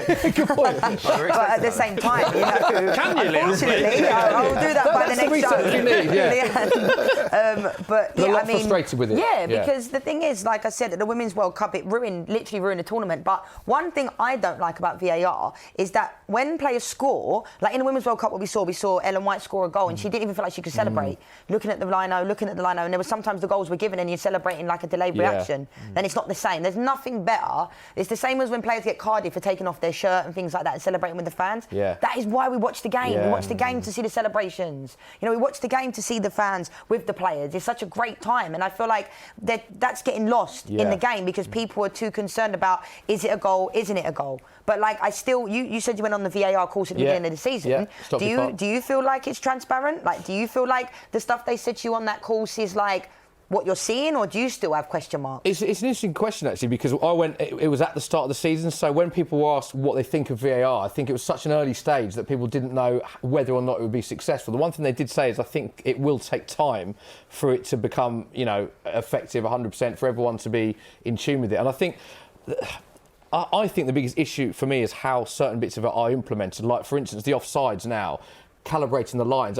It can't be calibrated to, I think, 100% accurate level because of the frame rate of when they pause it. And when you're giving someone offside for millimetres and it's not that accurate. And I think one of the biggest issues for me as a fan going to the games is also the fans not knowing what's going on in the screen. So I'm not against VAR, and having been on the course, there was a lot of things that they looked at, and that they give you the stats of how VAR will get more decisions right than wrong. You know, and there's a lot of decisions that they will get right because there are ones that are, you know, factually right or wrong. So they will get a lot of things right. I just think that they need to improve the communication in the stadium is a big thing for me. They need to work out. I mean, the lines for offside is something I think needs to be looked at as well. I just think there's a lot they need to iron out with it personally. I'm not actually against it. I just think how it's been implemented hasn't been brilliant this season. I think maybe they should get all the managers together in the Premier League. I just feel like the players and the managers that are representing the club should be involved in the ruling of how VAR is used. So then everybody has an understanding. Nobody can get it wrong. You know what is what. But right now, like, even players don't know when it's going to be used. That's why they ask for it. Especially like Stockley Park. Why couldn't you get ex-professionals down there? I'm not saying to referee the game, but there's like an assistant VAR down there, like people that have played the game, because a lot of it's just common sense and people who are playing the game. Agree. But I totally agree. There's a lot of ignorance from like, was it the PGMLO? Smithy, the people that look after it, like the times to implement change. Like everyone knew you should be looking at the screen from the start of the season, and that didn't come in until about 3 weeks ago. And what we're in now, March. It's just very slow to change. There we go. We're Championship club. We're going to, no VAR in the Championship, of course. League in the world. Right, it's a great league. It is a good league. Right, we'll continue our VAR discussion. It is at the halfway point. Man United 1, Man City 0. But there was a game earlier. We can give you some reaction to Chelsea's victory against Everton. Emphatic victory, should I say. 4-0 winners. Goals from Mount, Pedro, Willian and Giroud. 3 of those 4 players out of contract in the summer. And a man-of-the-match performance. We spoke about Billy Gilmour earlier on in the show, and another man-of-the-match performance, only 18 years of age. So what a week it's been for Billy. Big win for Chelsea. And there he is there, Billy Gilmour. And we can get some reaction now from the Chelsea camp after that result. Billy, Ollie, first of all, huge congratulations in what looked like quite a comfortable performance. Can you assess it for us, Ollie? Well, we started very well the game with our best strength since a couple of games, you know, strong team character with better confidence, you know, and we've been, if I can say, killer in the box, you know. We scored early in the game, and 2-0 at half-time. We needed to carry on to put the game to bed, and that's what we've done. It's another clean sheet. And another one for the little boy. Yeah. Speaking of which, Billy, quite a week for you, really. First Liverpool, now Everton. Your first Premier League start as well. What was it like for you? Yeah, it was amazing. Dream come true to make my full debut in the Premier League. But most of all, getting the 3 points and carrying on winning. And hopefully we continue that in the way forward. When did you find out you were starting today? This morning, just before the game, we do a meeting and get told the team. So, yeah. Was he nervous? He knew before the game, the day before the game. Oh, okay, he's done very well again today, and he's got already for 18 years old, young player, you know. He's got a great maturity, and he also listening to the advice. So yeah, he's got a nice future in front of him if he stays like that. Frank, I'm not really sure where to start. For you, what was the best part of that performance? It's collective, isn't it? Because when you pick a midfield like we picked, particularly that area with, you know, youth and players that are very forward-thinking as the 2 8s in our team, you kind of do worry about, you know, the defensive nature of the game. But we were spot on every part of our game, not just the midfield 3, but the team, the attitude, the focus. And to be honest, we played like that a fair bit at home this year. But what we haven't done when we've been playing like that is score goals. We haven't had that last bit, which is the unpredictable bit, which is the hard bit to sometimes put your finger on, that bit of quality. Today we had it, but the overall performance is brilliant. What about a clean sheet as well, back-to-back clean sheets? Is that important for you? Yeah, it really is, of course, because we haven't had enough of those this season. Sometimes you're searching for the right recipe to get you those clean sheets, and that's a problem in itself because it's not clear in front of you, and that's something where you need individuals there to put in performances that say you can't drop me because I'm part of the good stuff. And it's not just a back four and the goalkeeper, it's a team thing. The work rate from our team today, the pressing from midfield, Mason and Ross in the first half, and Billy, the front players. When you think about Pedro's run, he starts his run from almost in his own half. That's just desire to run, and I thought we had it all over the pitch. Carlo, first of all, just your assessment of that match. Where did it go wrong for you? What did go wrong? Everything was wrong. From the first minute until the end, I think that we were not in the game. We were slow. We were we were not compact, and so it's difficult to say something because everything was wrong today. So we have to be focused, to try to analyze the game, what we did wrong, and.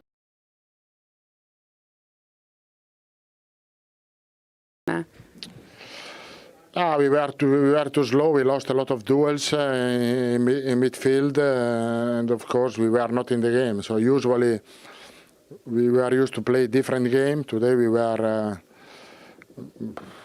not good enough. That is, we don't have to say a lot of things.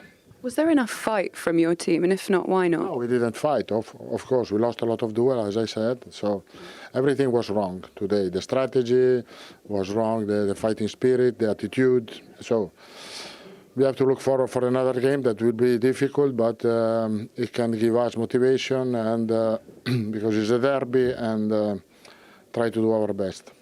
How do you motivate your team moving forward to not repeat something like that? No, I think every one of us has to take our own responsibility and try to do better. Carlo, thank you very much. Sean, a big win for one of your former clubs this morning. I called 2-0 before the start of the game, and I think the way it panned out, they played really, really well after watching it. Created a lot of chances, and I was really happy for obviously Billy and definitely Giroud. Any reaction to the Chelsea game on socials, Will? Yeah, I mean, lots of people just waxing lyrical about Billy Gilmour getting the T-shirts printed and getting T-shirts already. Wow! I'll get them done. That's the Ballon d'Or winner and future England captain. I think we can all agree. We don't hype him up too much. Said England. Yeah. Scotland. Scotland, yeah. That was a bit we wouldn't mind it though. No, we wouldn't mind it. Get it ticking. Good midfield options Scotland have got, you know. Him and Scott McSauce in the middle. Going to be winning Euros with that. John McGinn, Billy Gilmour. Yeah, got a few options. Chelsea, do you think they're confident top four now? They've beaten Spurs, but a few good results. Now they're Everton, Tottenham. They've come through that tricky period. I was confident at the start of the season. I'm still confident now, but still think there's a bit of work to be done. There's a Sheffield United and Wolves are my ones to be next in that position. So to keep them at bay, they have to literally win, possibly, I think, majority of their games left to go. So there's still a lot of work to be done, but after seeing them the last two games, I think they got whatever it takes to do it. I think they can do it. Leanne, race for top four. How do you see it unfolding as a United fan? You still think you're in with that? Don't forget, fifth could be. I don't care. Nah, to be honest, top four seemed really far away. Like 6 months ago, but it seemed, and no one would have ever dreamed that Sheffield United and Wolves would have been in there. And Burnley, you got Palace in about 10th position. It looks crazy, the top 10. But as long as Man United are in there, that's all that really matters to me, because we need Champions League football. But then at the same time, teams keep getting into the Champions League year after year, but they're not having the quality to I want to make Champions League, but I don't want to just make the Champions League just to get money. I want us to get there and be able to compete. And I think sometimes that's getting a bit lost in football now. People we need to make the top four. And really, Arsenal did it for years. They get in there and they just don't have the quality, neither did we. So it's all about money. But, I think Leicester, obviously, and City, Liverpool, Chelsea. Tottenham. But I'm hoping... Tottenham. Well, the Mourinho effect. There we go. On that note, we can give you live pictures. These are scenes at Old Trafford. Pep into the away team dugout, of course. We'll let you know if there's any changes. We're looking at the table just then as well. Up to 5th Man United. As things stand, of course, if they get all 3 points today, currently winning 1-0. And, of course, 5th could be good enough, Mikey, for Champions League football. Yeah, if UEFA upholds its decision or whatever. Haven't really looked that much. Obviously, it was big news, wasn't it, a few weeks ago. I haven't really followed it since then, to be honest. So can't can't really shed much light on what's happened since. Obviously, they're going to take it to an appeal. Yeah. But I think a 1 year ban for sure will probably stand, whether they get it suspended or whatever. But I think it would be unwise to suddenly see fifth as Champions League football at this point. I think it's going to be like too late in the season before we know that can be a way into the Champions League. So, to be honest, I think if you're chasing Champions League places, you've just got to go for top four. Like, it's as simple as that, really. And if you finish fifth in it and it happens to be a Champions League place, then that's fine. But yeah, I probably would personally back Chelsea. I'd love to see United go on a run towards the end of the season and find some consistency, like we have been threatening to recently. And get in that position, but considering Chelsea's injuries at the moment and the fact they still have been able to kind of carve out results like the one today. Obviously, they lost against United a couple of weeks ago, but I just think they're the strongest. They're the strongest there for sure. I think that midfield, the fact that they've dealt with so many injuries in the midfield, and someone like Billy Gilmour coming in and like staking a claim ahead of, you know, so like you were saying, you start him over Jorginho. Like, I think that just goes to show actually that, having brought through a lot of youth players this year, their depth is a lot stronger than I think a lot of people thought. And a lot of players have got up to speed really quickly as well, like especially like someone like Reece James, who's just like you would just start. I would just start him every game. Like, so yeah, I think Chelsea. If I was a betting man, I'd go with Chelsea, to be honest.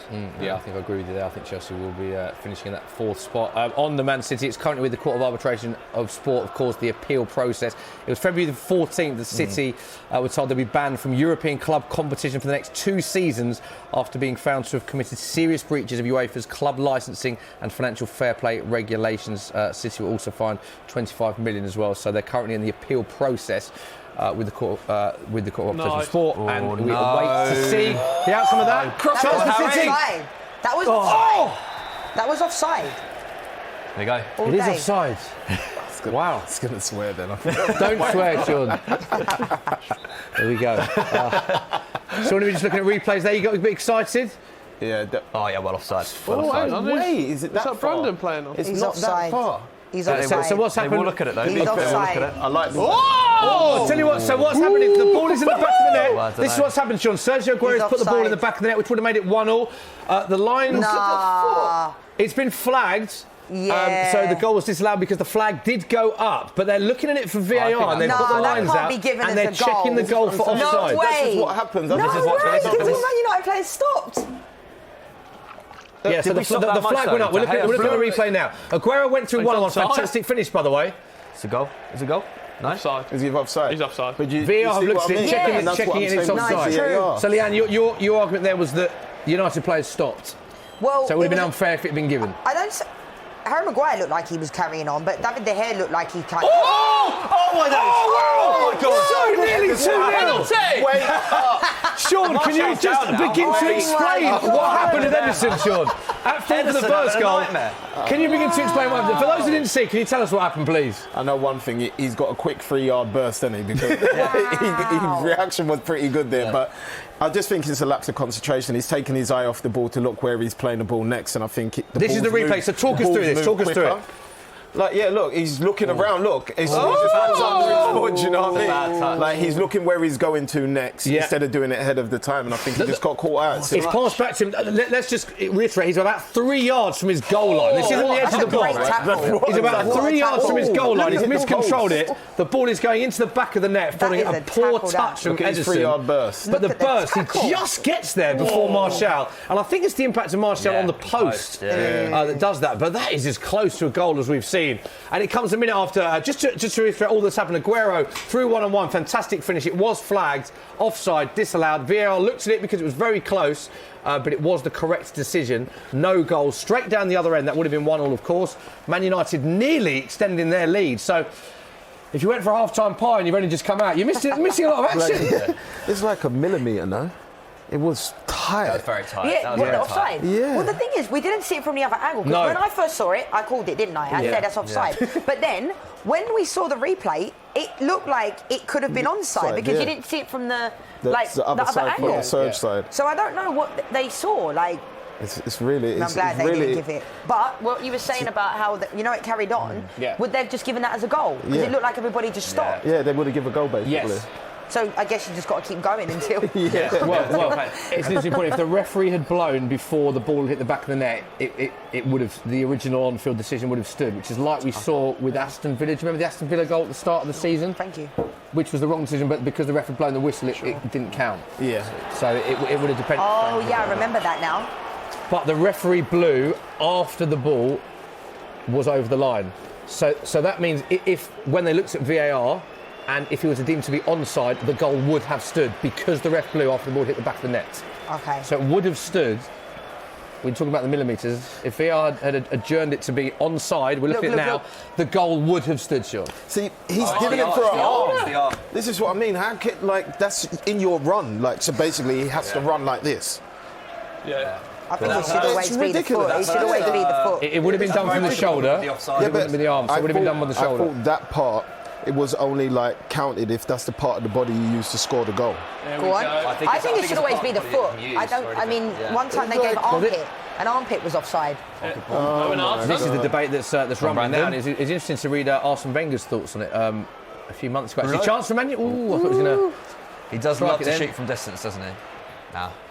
Great start to the second half. Thank you very much. Well, Mike, you don't see a coffee, mate? He had his arms behind his back and the fan shouted down. Oh, he's got to go! Let it go. It's weird to see City playing on the break this half. City's bench, though, isn't it? Yeah, go on. Read out the bench, Will, for Man David City. Silva, Riyad Mahrez, Kyle Walker even to come on, Eric Garcia. Bravo. I can see Jesus coming on. I think our bench is better. Go on, Leanne. Read out Man United's bench. No. Eric Bailly, Juan Mata, Igalo, Mason Greenwood, Scott McTominay and Jinan Zabi. It's not a bad bench, that, is it? It's better than we've had. Options, I was going to say this the last couple of months. Yeah, but it's not. Yeah, you're right. It's not City quality, it's not City quality. I like Mason Greenwood. I'm a big fan of it. Isn't he? Yeah, I like so him. much potential. I'm with that as well. I like potential. But I don't know why we don't play him as that's much. the conversation we had before the game as well. If he's your most prolific scorer at the time, you got to play him. I feel like. I agree. Especially with Rashford out. Yeah. I agree. Yeah, I mean, finishing ability alone, he's pretty much better than anyone in the current squad. But it must be frustrating for him as well. Because he sees probably the way that the Chelsea players are getting to play, the young boys, and it's it must be frustrating for him because he gets a little run of a play and then he gets benched again and then he goes back in again. And would it be as frustrating because he's such a young player, though? Do you think he knows that's part of his development, or is it, as obviously you both played at the highest level, is it a simple case of if you're playing well, you deserve to start? Is that what he'll be thinking? I mean, Gantly. I think so. I think he deserves to play. Oh, that was a good ball, wasn't it? I think you'd want to play. I think he'd probably... Because how do we know that it helps your development if you are treated like that? Yeah. How do we know that? Do you know, But the other day... We were chatting about earlier about Marcus Rashford saying he's someone that's had too much game time and it may have led to certain injuries. And I looked at the minutes recently that Marcus Rashford's played over the last 3 seasons, and it's so much game time. Interestingly, same with Harry Kane, who's also injured. So whether that's just both coincidence, I don't know, or... but you think, simple as that, he's playing well, he should be playing? Yeah, I think so. Okay. One person we haven't spoken much about, Mike, I want to get your take on is Anthony Martial, the goal scorer. We haven't mentioned him loads on the show today. 16 goals this season, his best return for United since scoring 17 in his first campaign. But this is really interesting. Against the Big Six in the Premier League since the start of last season. Oh, he's bossed them. 10 starts. No way! Oh, come on. Since the start... sorry, Will threw me off a bit there. Versus the Big Six in the Premier League since the start of last season. 10 starts, 8 goals. 10 starts, 8 against the Big Six? Against the Big Six, that is impressive, isn't it? Very impressive. No, but I'm still happy. That's actually taken me by surprise. I know he's been good against the City the last couple of times he's played them, I didn't expect that from him. But I guess he has. He does turn up on the big days, and I think against the big sides as well, in the way that we set ourselves out to play against big teams, he does have that little bit more space to run into. I think maybe a little bit more space between the midfield and defence, especially when we're playing on the break. So I think maybe these games just suit him a little bit more. And like today, like I mean, also like had a bit of luck with Edison palming his effort into the net, but still a decent strike. So you know, we're talking about Pogba earlier with the inconsistency being an issue. Is that an issue with Martial, do you think, as well? Because some days I see Martial and he's before, weren't we? And especially after the Rashford injury, you definitely sense that like Martial just looked so isolated without that support. But I think fans love him though. But Martial is like a proper fan favourite, even when he's not playing well. The fans love him. I like Martial, but I just think again, like what you're saying about his consistency, you know. And for me, like he was playing 1 in every 7 games well. This year, I think he's done better. Clearly, he's quality. But the frustration is he doesn't show it enough. And I think with Man United, my frustration for the last couple of years is that you just never know what Man United is going to turn up. We don't have any players that you know I'm going to get that out of them. You know, like when we had Van Nistelrooy, you knew he was always going to score. Of course, yeah. You know, David Beckham was always going to put the ball in the box. Joaquin was always going to put in a tackle. Like with our team, you just don't know who's going to turn up. Chance City. Good save. Big chance. That Phil Foden with a strike. What a strike that was. Phil Foden with his left foot from must have been about 25 yards. It looked like he cut across it, to be fair to I think it took a deflection. Oh no, it didn't take a deflection. And a lovely save from David De Gea. It's a great save. Look at the replay this now. Good strike. Great technique on that strike. Probably hitting the bar, do you think? Difficult to tell from that angle. City whipped in. Ooh. But lively second half start. 56 minutes on the clock. I think the problem with all over him, ref. I think the problem with Martial, like we talked about before, is I think if he's not scoring in a game or he's not getting the best service, he sometimes doesn't offer that much else. Like he's not that creative, doesn't really create many chances. Obviously, is a really good dribbler, but like playing as a centre forward, he's not going to get the chance. He doesn't get the chance to do that as much as when he was playing off the left. So, I think that's maybe it. It's just he doesn't have maybe that all-round centre forward play that we've loved to see from like say Tammy Abraham this season, and plenty of other like centre forwards who I can't really think of right now. But yeah, I think that's maybe just an element of his game that he doesn't necessarily always excel in. I think his link-up play is good, but maybe he just doesn't create enough. I feel like a major problem he's had for me when watching him over the years is when he does start to get a good run of consistency, he tends to get injured. I feel like if he can stay away from injury, I feel like the consistency will just grow and grow. Because that does disrupt a lot. Liam will tell you in the game. Yeah, it's true, 100%. No one's denying Martial's quality. You know, he does things where like my dad's an Arsenal fan, and he always says he'd love to have Martial at Arsenal. And I actually think Martial would not that wanted to leave Man United, but I think he would suit Arsenal. I think he would suit Arsenal. I really do. But he's a bit frustrating sometimes because he either plays really, really good or awful. That was nasty. There's no in between.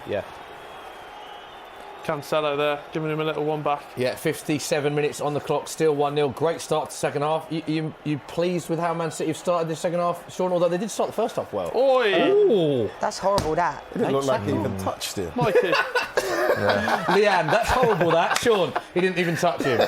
This is what we want, the debate on the sofa. And he's getting booked, look. Mind you, it's Mike Dean, so you never know. Yellow when he booked him for diving. Mike Dean, smile on his face, it's great to see. Yellow card is the decision from Mike Dean there.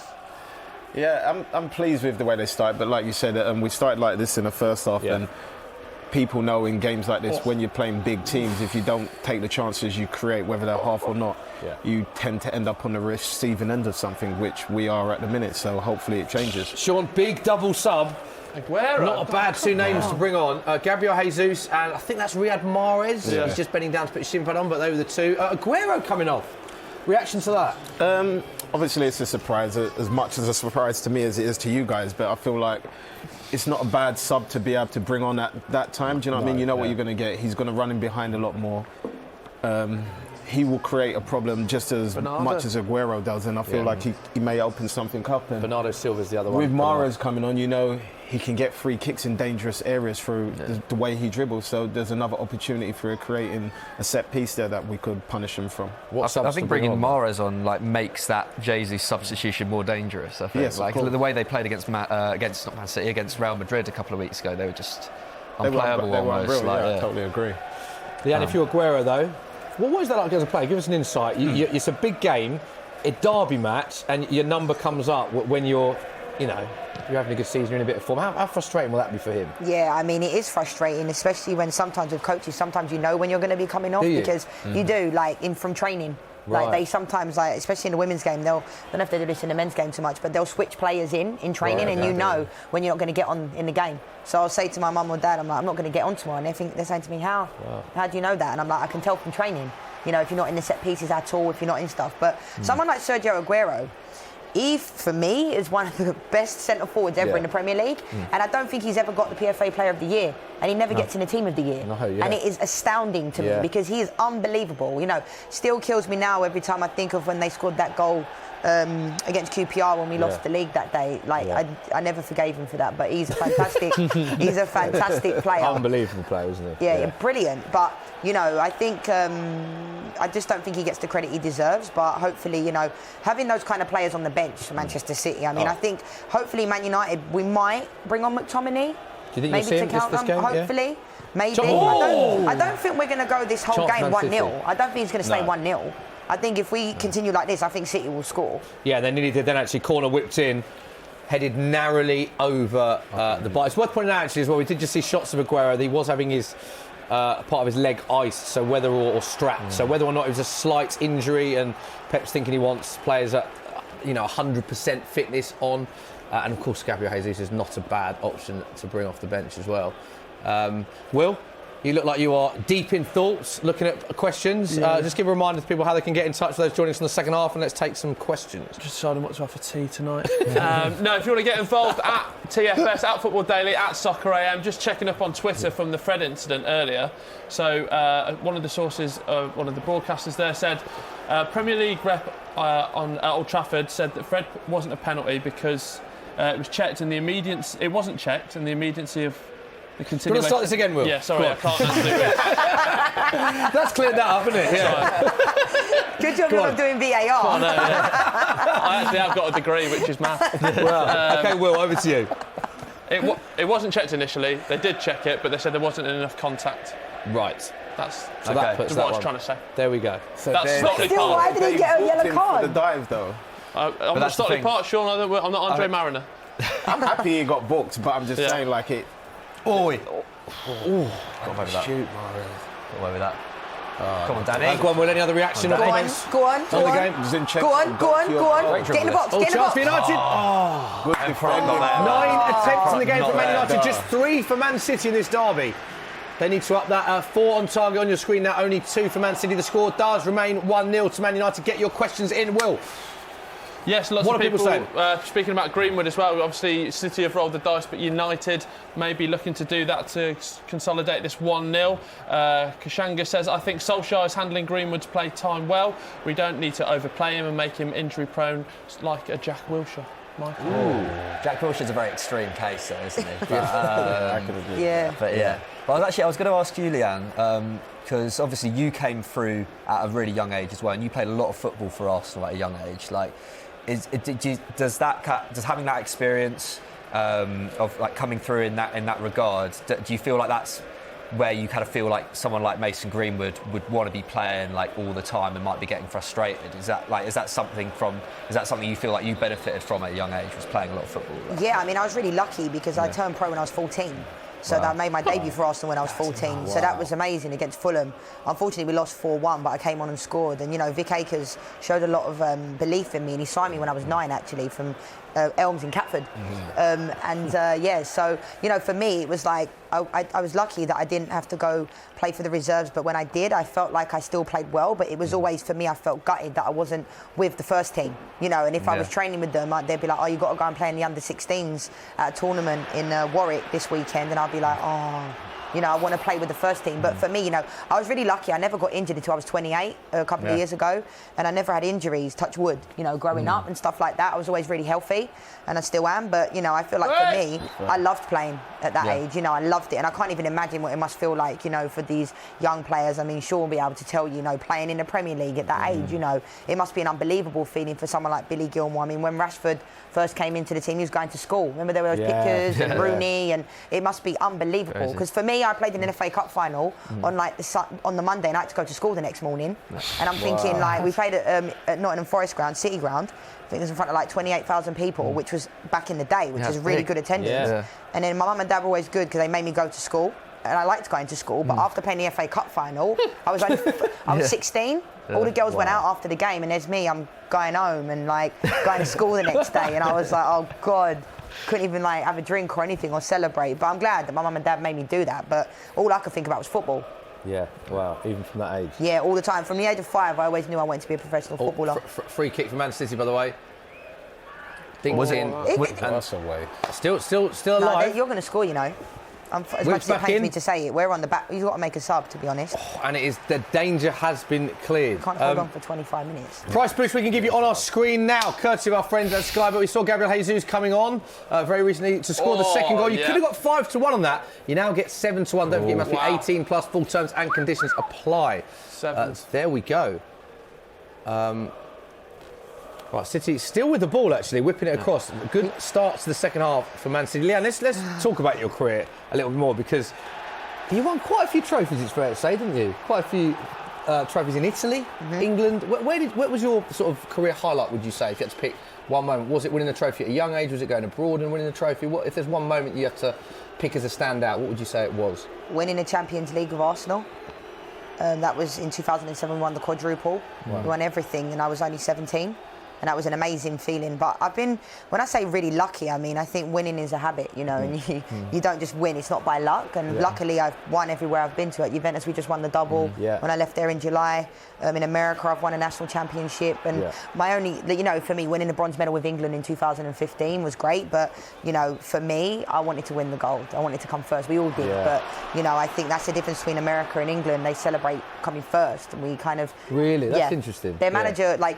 In America, they're ruthless. Like, when their coach didn't make this final in 2007, they sacked him. You know, that's the standards they have. Is that a mentality thing, you think? It's just all about ingrained in winning? Yeah. And for me, looking at it from the outside, that seems to be a real defining moment for the women's game, how well England, your England did, getting that bronze medal. It seemed like it was great that everyone was watching women's football. Did you know and realise at the time that how much it had captured the imagination back home? No, I don't think so, because you're so far away. You know, we're in Canada, and we knew that, like, obviously there was people like Prince William sending us messages, video messages. That's amazing, you know, and like David Beckham, and there was loads of people that they put up on the monitor, and they try and show us like things back home. But I think 2015, everybody fell in love with the Lionesses. And I think now, you know, there's more publicity, the games are on TV, so people can critique the girls more. And I think it's a good thing in the sense that there's more standards now. But I think, you know, people often ask me, which team do you think was better, this last World Cup or our one? And I'd have to say our one, because we got the bronze medal. And that's not just because I was there.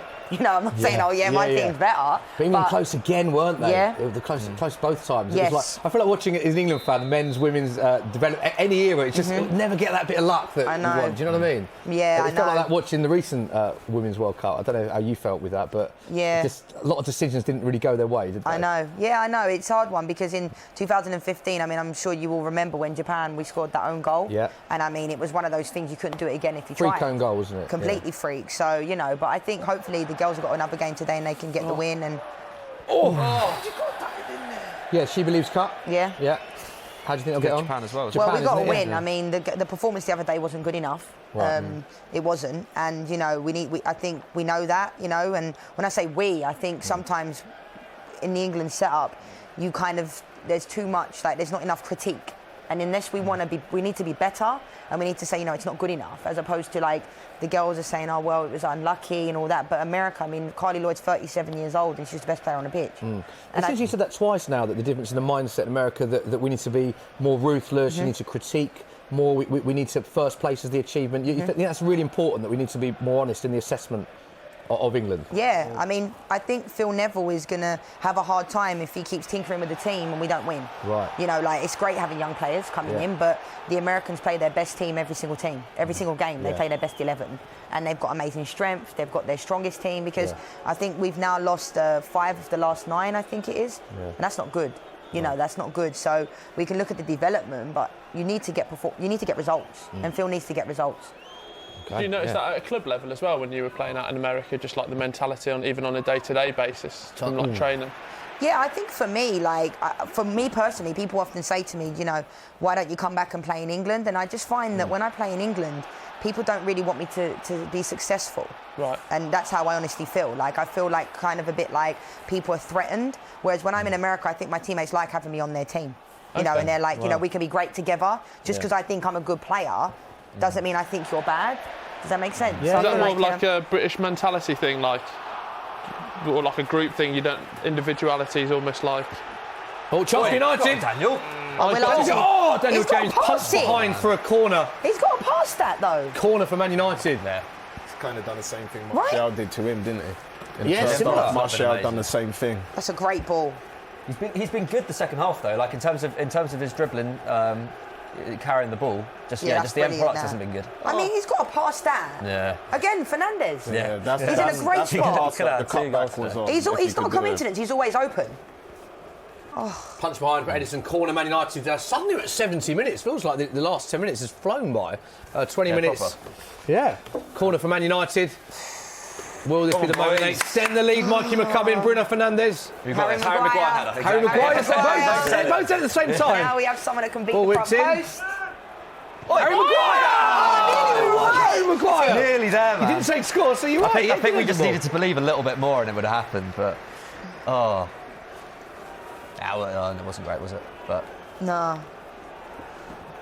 So, Leanne, picking you up on that, because it's interesting chat. You look at your career, you have played in a lot of countries, England, America, Cyprus, am I right in saying as well? Yeah. Italy. Was that part of what you wanted to do, go and experience different cultures, different leagues, or was it just coincidence that those offers came up? How did that The thing pan is, out? in America, the league worked 6 months on and 6 months off. Okay. So you're professional for 6 months. And then obviously a lot of girls go and play in Australia or Japan. Like Carly Lloyd came over and played for Man City for 3 months. Like, it sounds a bit strange, but that's how the women's game works. Yeah. So for me, I don't like taking 6 months off of playing. So that's why when I was at Arsenal for 12 years, and then it seems like when I left Arsenal when I was 21, I went to play for about 30 different teams. But, you know, and that wasn't necessarily the case, but that's what it says on my Wikipedia. But it's more to do with the fact of I don't want to take 6 months off of playing. Right, So in the off season, I went to play in Cyprus, and then the league folded in America, and I went to play in Barcelona for Espanyol. Yeah. So it was more like, you know, the circumstances. So it wasn't like some teams, you know, it just doesn't work out. Yeah. If that makes sense, you know. And in America, the teams, there's always an expansion team. It's very like the NFL. You know, it's very different to England. But I love playing for Arsenal. It was some of the best times of my career when I was at Arsenal for 12 years. Yeah, love that. And Sean, of course, you went abroad, didn't you? Yeah. Enjoyed your time abroad? Yeah, I did actually. I got to play with my brother again, and obviously I got another spell to get to play with Didier Drogba, so can't really complain, can I? Not bad at all. We'll get back to the game actually, because there is Luke Shaw is down. Mikey, did you see what happened in this? I missed this incident. No, I was so engrossed in what you guys were talking about. But so yeah, can't really. Substitution coming on. Eric Bailly. Yeah. Look at those arms. Yeah, we're just seeing. Yeah, I think that he might be. He might be a goner, mightn't he? This is his biggest problem, isn't it? Yeah. Frustrating for Luke Shaw. I feel for Luke Shaw, actually. Yeah. For them too, it's always the same. Like they're always in and out of injuries. Yeah. Yeah, and actually this season I He's feel done like well. Luke Shaw's been he's probably done well this been year. his fittest season, and he's just started to come into form as well. I was reading earlier he's just become a dad as well. I don't know whether that's anything to do with that. Maybe he's just had that new, you know, had that bump. But yeah, no, this would be a shame if he goes off now. And also, like, I think he's going to try again. Changing if we've got to change personnel in the defence at this point in the game, it's always a little bit risky. I think Bailly was really good against Chelsea. I thought I was really impressed considering he'd just come back from injury as well. But I'm always scared when there's a change in the defence. It looks like he's coming back on though. We saw it by.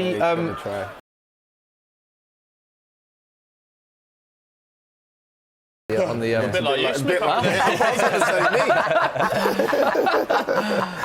But it looks like Luke Shaw is carrying on. It's one of them where I think he probably got that minute where he's nervously limping and trying to run it off. But it'd be interesting to see, keep a close eye on the next few minutes as to whether or not he will last the game. You see, there's so many times a player goes back on, tries to run it off, and then ends up coming off. But he is still on the pitch. Luke Shaw, get your predictions.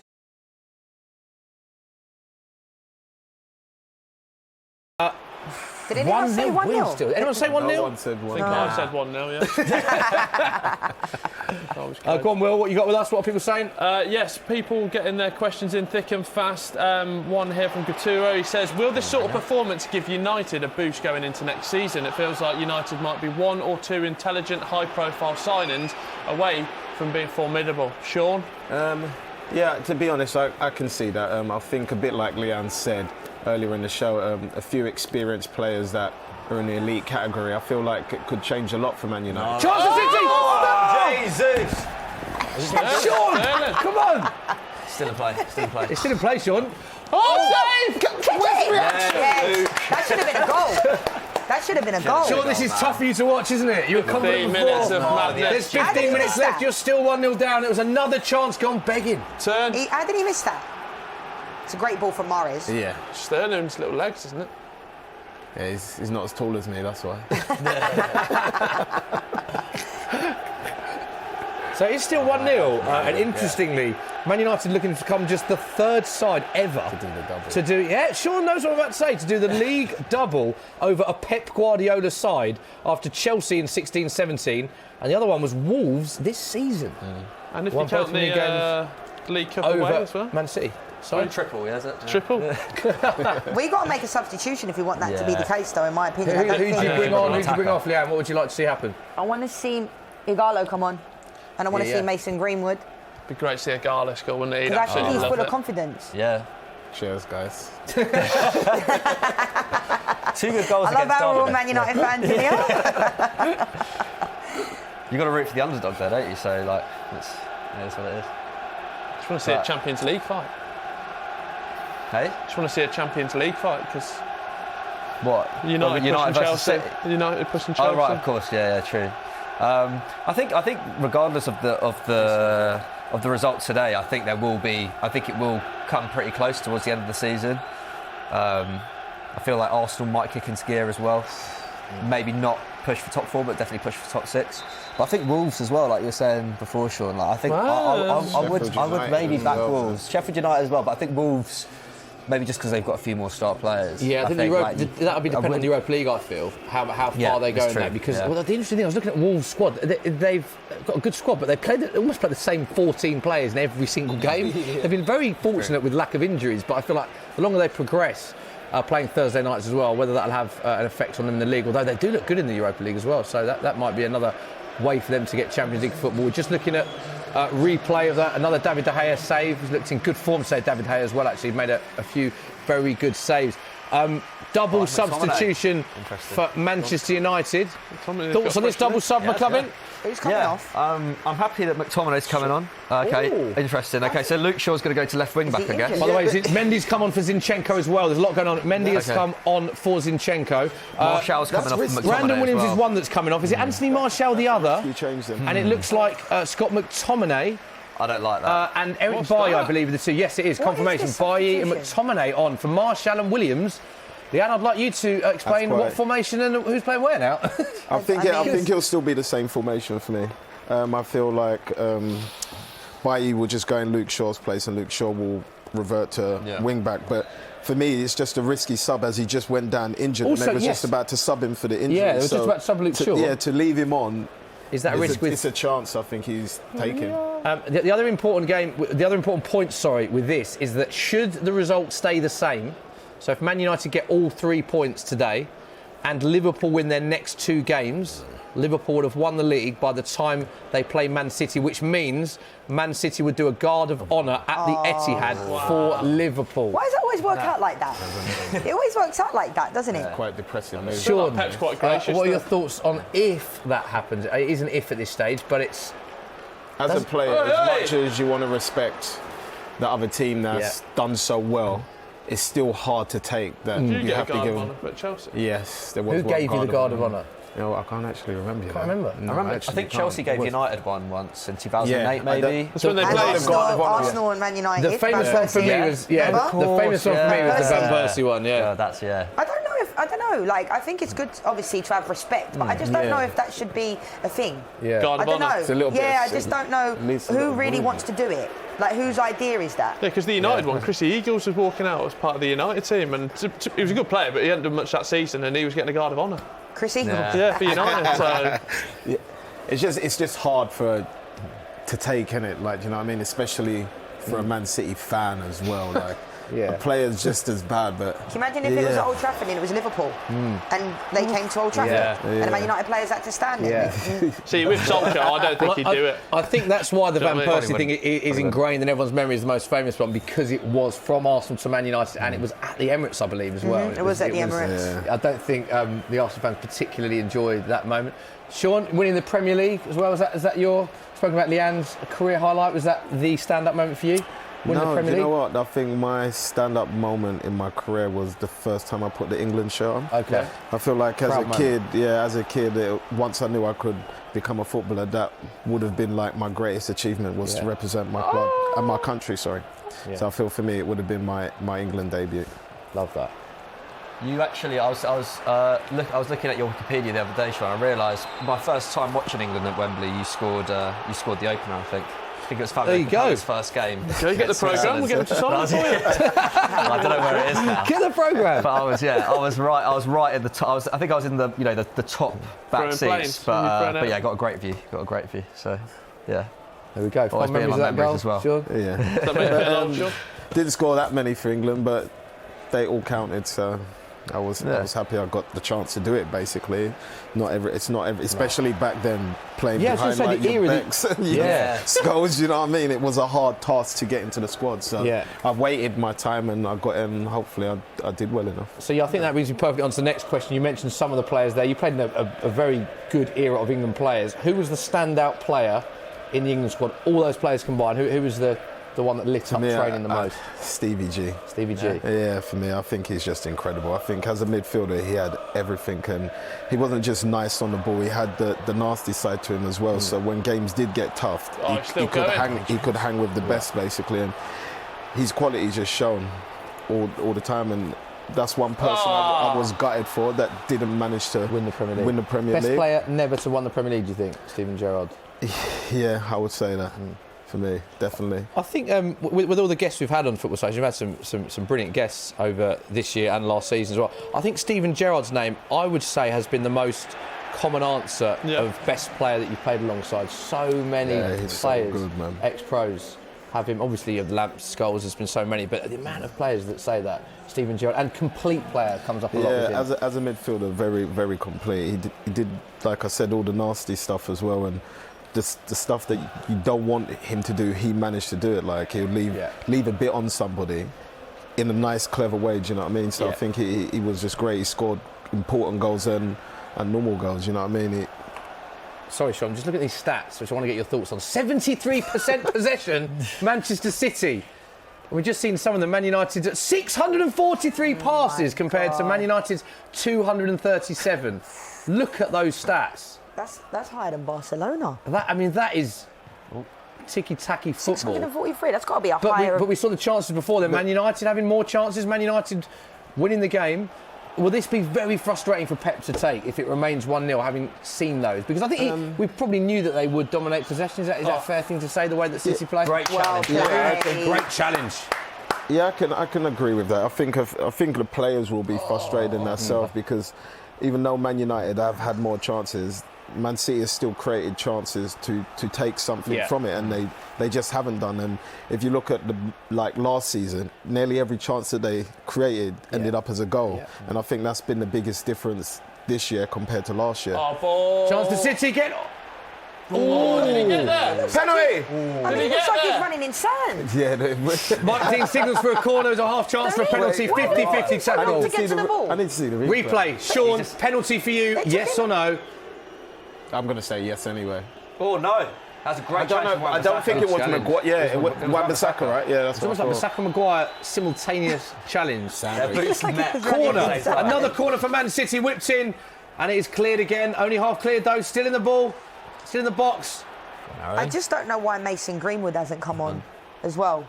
If we hold on to this, I think it will be a massive result for us because I don't think we've necessarily... I wouldn't say we haven't deserved to win, but I feel like, you're right, but I feel like Man United set up to play the way they are playing, to take the chances off the counter-attacks and little clever plays like where the goal came from, and I think it's worked for them. It might not look nice on the eye, but if that's what he aimed to do, well done to him. His tactics Yeah, have it's worked, true. sort of thing. I think that's one of the positive things with Solskjaer's reign is that in big games, generally speaking, he's tended to kind of get it right with the personnel in the right places.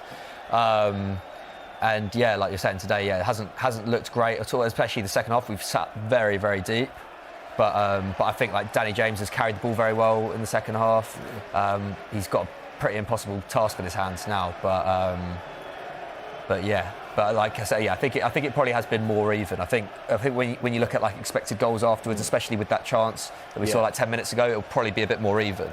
But yeah, it'll be a crazy result. But United have done all right against the big teams this year. I mean, this will be the double over Man City, which is an incredible achievement. First to take points off Liverpool, of course. Chelsea 4-0. Beating Tottenham, beating Chelsea. I mean, it hasn't been the big teams United have struggled against, have they? No, Ollie's done well with his game plan in those. Yeah, it's been very much against the smaller sides that we struggled against, and that's why getting Bruno Fernandes in was such a big thing, because he can create from midfield. Yeah. Like that's the problem. Like against the smaller sides, you need to be able to create from deep. You need to be able to unlock deep-sitting defences. Oh, City gone in behind. Ball whipped in and it's cleared again. Is that Harry Maguire again? Yeah. Harry Maguire seems to have made a lot of last-ditch challenges and getting his body in the right place. 5 minutes left on the clock. Sean, are we going to see a late City equaliser? You're on the edge of your seat, literally. I would hope so, but even though Man United are sitting deep, they're defending very well. I think Maguire's defended, especially the crosses that are coming very well, as you've seen. So we're finding it hard to create as many chances as we would like, and you can see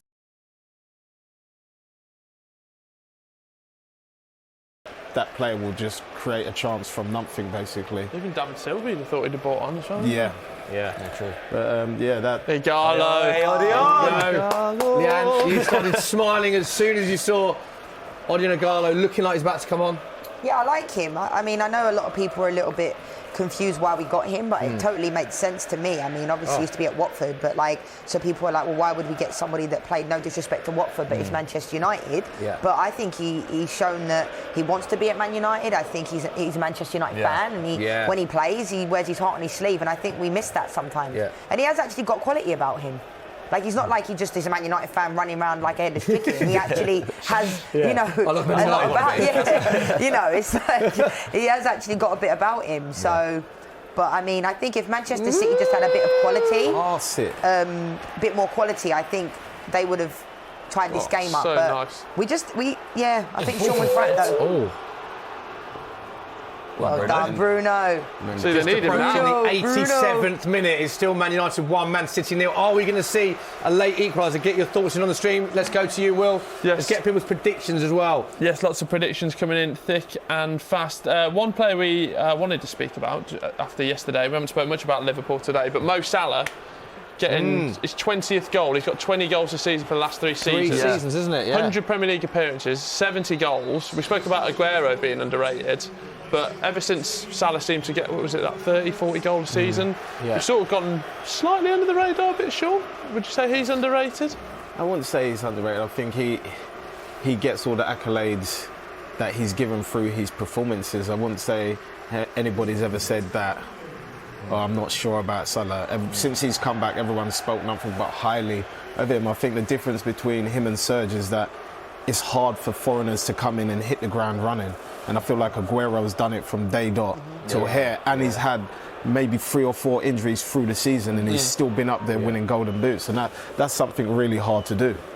What about you, Liam? Yeah, I mean, I think Mo Salah does get the credit he deserves, and rightfully so. I mean, he's brilliant. And when you watch him live, he's just, his movement, his strength. And the thing is, he doesn't look like a stereotypical footballer. Do you know what I mean? And obviously at Chelsea, when he was there, it didn't work out for him. But imagine if it all worked out for those players at Chelsea, Kevin De Bruyne, Mo Salah. There's loads of players that were at Chelsea that didn't work out there for them. But, I think that someone like Mo Salah, he does always get in the team of the year. He always gets in amongst it. But the point I was making earlier about Aguero is that I just don't think he gets the credit he deserves. Because he doesn't get those awards. And he doesn't really get in the team of the year. Mikey, one here for you as well. Solskjaer, can he do a Europa League and FA Cup double? Oh wow. Yeah, maybe that would be nice, wouldn't it? For you, yeah. You don't sound convinced. It's By the way, Fernandes off regardless. Yeah, Fernandes is off, isn't he? Yeah, I think he could, but I doubt it. Like, I think this squad would be very stretched to go deep in. I got too excited. That was good there. That's quality. Very good for Edison. That's quality. He's fast, isn't he? Yeah. That was rapid. No way should Bailly be getting moved around like that. Edison's Marty, fast. sorry. Back to Will's question. I'm getting a bit tense now. I would probably doubt we could go that deep in both competitions. Obviously, there's a lot of football to be played between now and May, and the squad. Although we have had players coming back from injury now, I could easily see a couple more injuries coming in the next few weeks, just because this squad has been quite stretched over the last couple of months. So yeah, I reckon one of them definitely. One of them City into the box. Oh. No. Yeah. But yeah, I think we're one of the favourites in the Europa League now. Yeah. So I think one of them we could definitely get.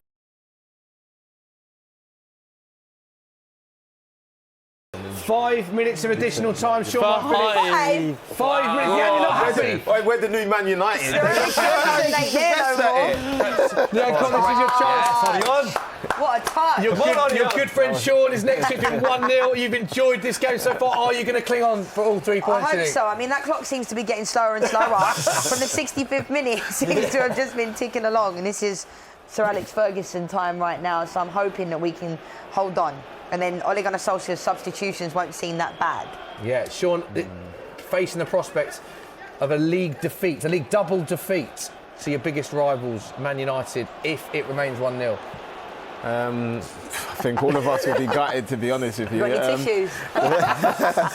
Yeah, we'll definitely all be gutted, but right now we've got to try and take the positives away from it, which are the possession at the minute. We've still created a few chances. We haven't taken them as much, and if it does go the way I'm hoping it doesn't, then we have to get on with it and pick ourselves up and be ready for the next game to come, to be honest with you, because we've got a lot of tough games coming up in quick succession, so we have to kind of let it go and get on with it. 91 minutes. 25 on the clock. Man City having all the ball, as we saw with possession, and they have a free kick. And you're not happy with that. But that's what I said about Mahrez. He can get you free kicks. Yeah. I mean, he's very clever. His brain is a very clever player. James down. Daniel James on that the floor. was a really good tackle. Was that I think it's been taken short already. Yeah, I think it was Zinchenko, I'm not sure. A brilliant tackle. Zinchenko's off. They're not going to get many more chances, Man City, to get a late equaliser. Mendy whips it in. Fantastic from Maguire. Yes. Boy. Look at Odion. What centre forward play? Mikey's up his seat. Mikey, we're going to see a Man United double this season. What do you think? Of course. Will you cling on, do you think? I don't know. Why did he do that? Didn't need to kick. Don't ask me this at this point. I hate jinxing. He didn't need to kick. Oh my. It is end to end. We've got 3 very nervous spectators It's quite nice, on the studio. Will. How do you see it going, Will? Neutral perspective. 1-1. I think it went 1-0 myself. Oh, that's nice. They just need to be smart. Easy. Yeah, no, one. Was that one? That was a Garlo, yeah. Garlo's loving it. Oh, Matic! He's good, but wasting time well. Am I allowed to walk out? You can't walk out. What was the score your last football social, Sean? 3-1. We won, yeah. 3-1, okay. It was against Arsenal, I think. Yeah. Absolutely rampant. This is tense now. This needs to be a great delivery. Man City. Yes! Mahrez straight to Scott McTominay. Edison's playing. Edison has the ball in his own box, just outside the box now. Shoot. So deep, Man United with everyone behind the ball. But it's been a great game. If this works, it's been a great game plan for Ollie. Man City, you think, will get one last chance. Can they take it? I think Sean Wright Phillips will be off his seat if they can score. And Man United with a free kick as well. One foul as well. Look, he's got his He's staying down as well. ankle now all of a sudden. Lucky. I love the play acting. A lot of Man United, speaking of sort of cult Man United players, Scott McTominay is loved by Man United fans, isn't he? Massive. Good player. Look at this. Look at that. He's got cramp now as well. There we go. 2 players with cramp. Sean, are you insinuating they may not have cramp? They're definitely playing a clock. Cramps are Not to say I haven't done it before myself. There we go. Anthony Martial, man of the match, incidentally. 4 attempts, 3 on target, but the one that matters is 1 goal. Good finish. Edison will be upset. The fact they went under his body near post as well. Bruno Fernandes and him having a nice laugh on the bench. He's bucketing it down the way. Absolutely. Heavens have opened at Old Trafford. It's Manchester, isn't it? It is Manchester, yeah. It's known for it. Yeah, that's very true. Lovely shot of Pep Guardiola and Ole Gunnar Solskjaer.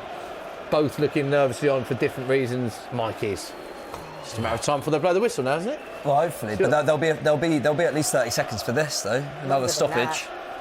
Mike Dean's smart as well, he knows. He knows how to play the clock. Still didn't give one of them penalties yet. He He actually actually loses goes angry all the time, doesn't he? He's got. Oh, he's booked. Who's he booked there? Time wasting, isn't it? Really? Who? Well, De Gea? I don't know. Let's see what comes up. I think the people at Might the have stadium been, are trying to find out who got booked as well. 'Cause I don't think It might have been Jesus for complaining there. We'll get clarity on that. Interesting. The 95 minutes mark has ticked. We're on 95 minutes on the clock. There is 5 minutes additional time. Surely Mike Dean will blow the whistle any minute, but of course there was that injury within additional He'll take time. it till 96, I reckon. So there might be one last chance. Can't pick that up. Edison has the ball. Is he going to go long? He is going long as expected. This surely is the last chance of the game. Tom Brady. Ref. Out. Boot not going to it. give you a Forward. Love it. Yes, Fred. Time. Oh, you prat. Lumps up front from Man City. Love this. You This can is like hear Premier League the 1992. whistles at Old Trafford. Every United fan whistling. Come on. It's like watching Blues play. Well done, Shaw. Yes. Look it's at that.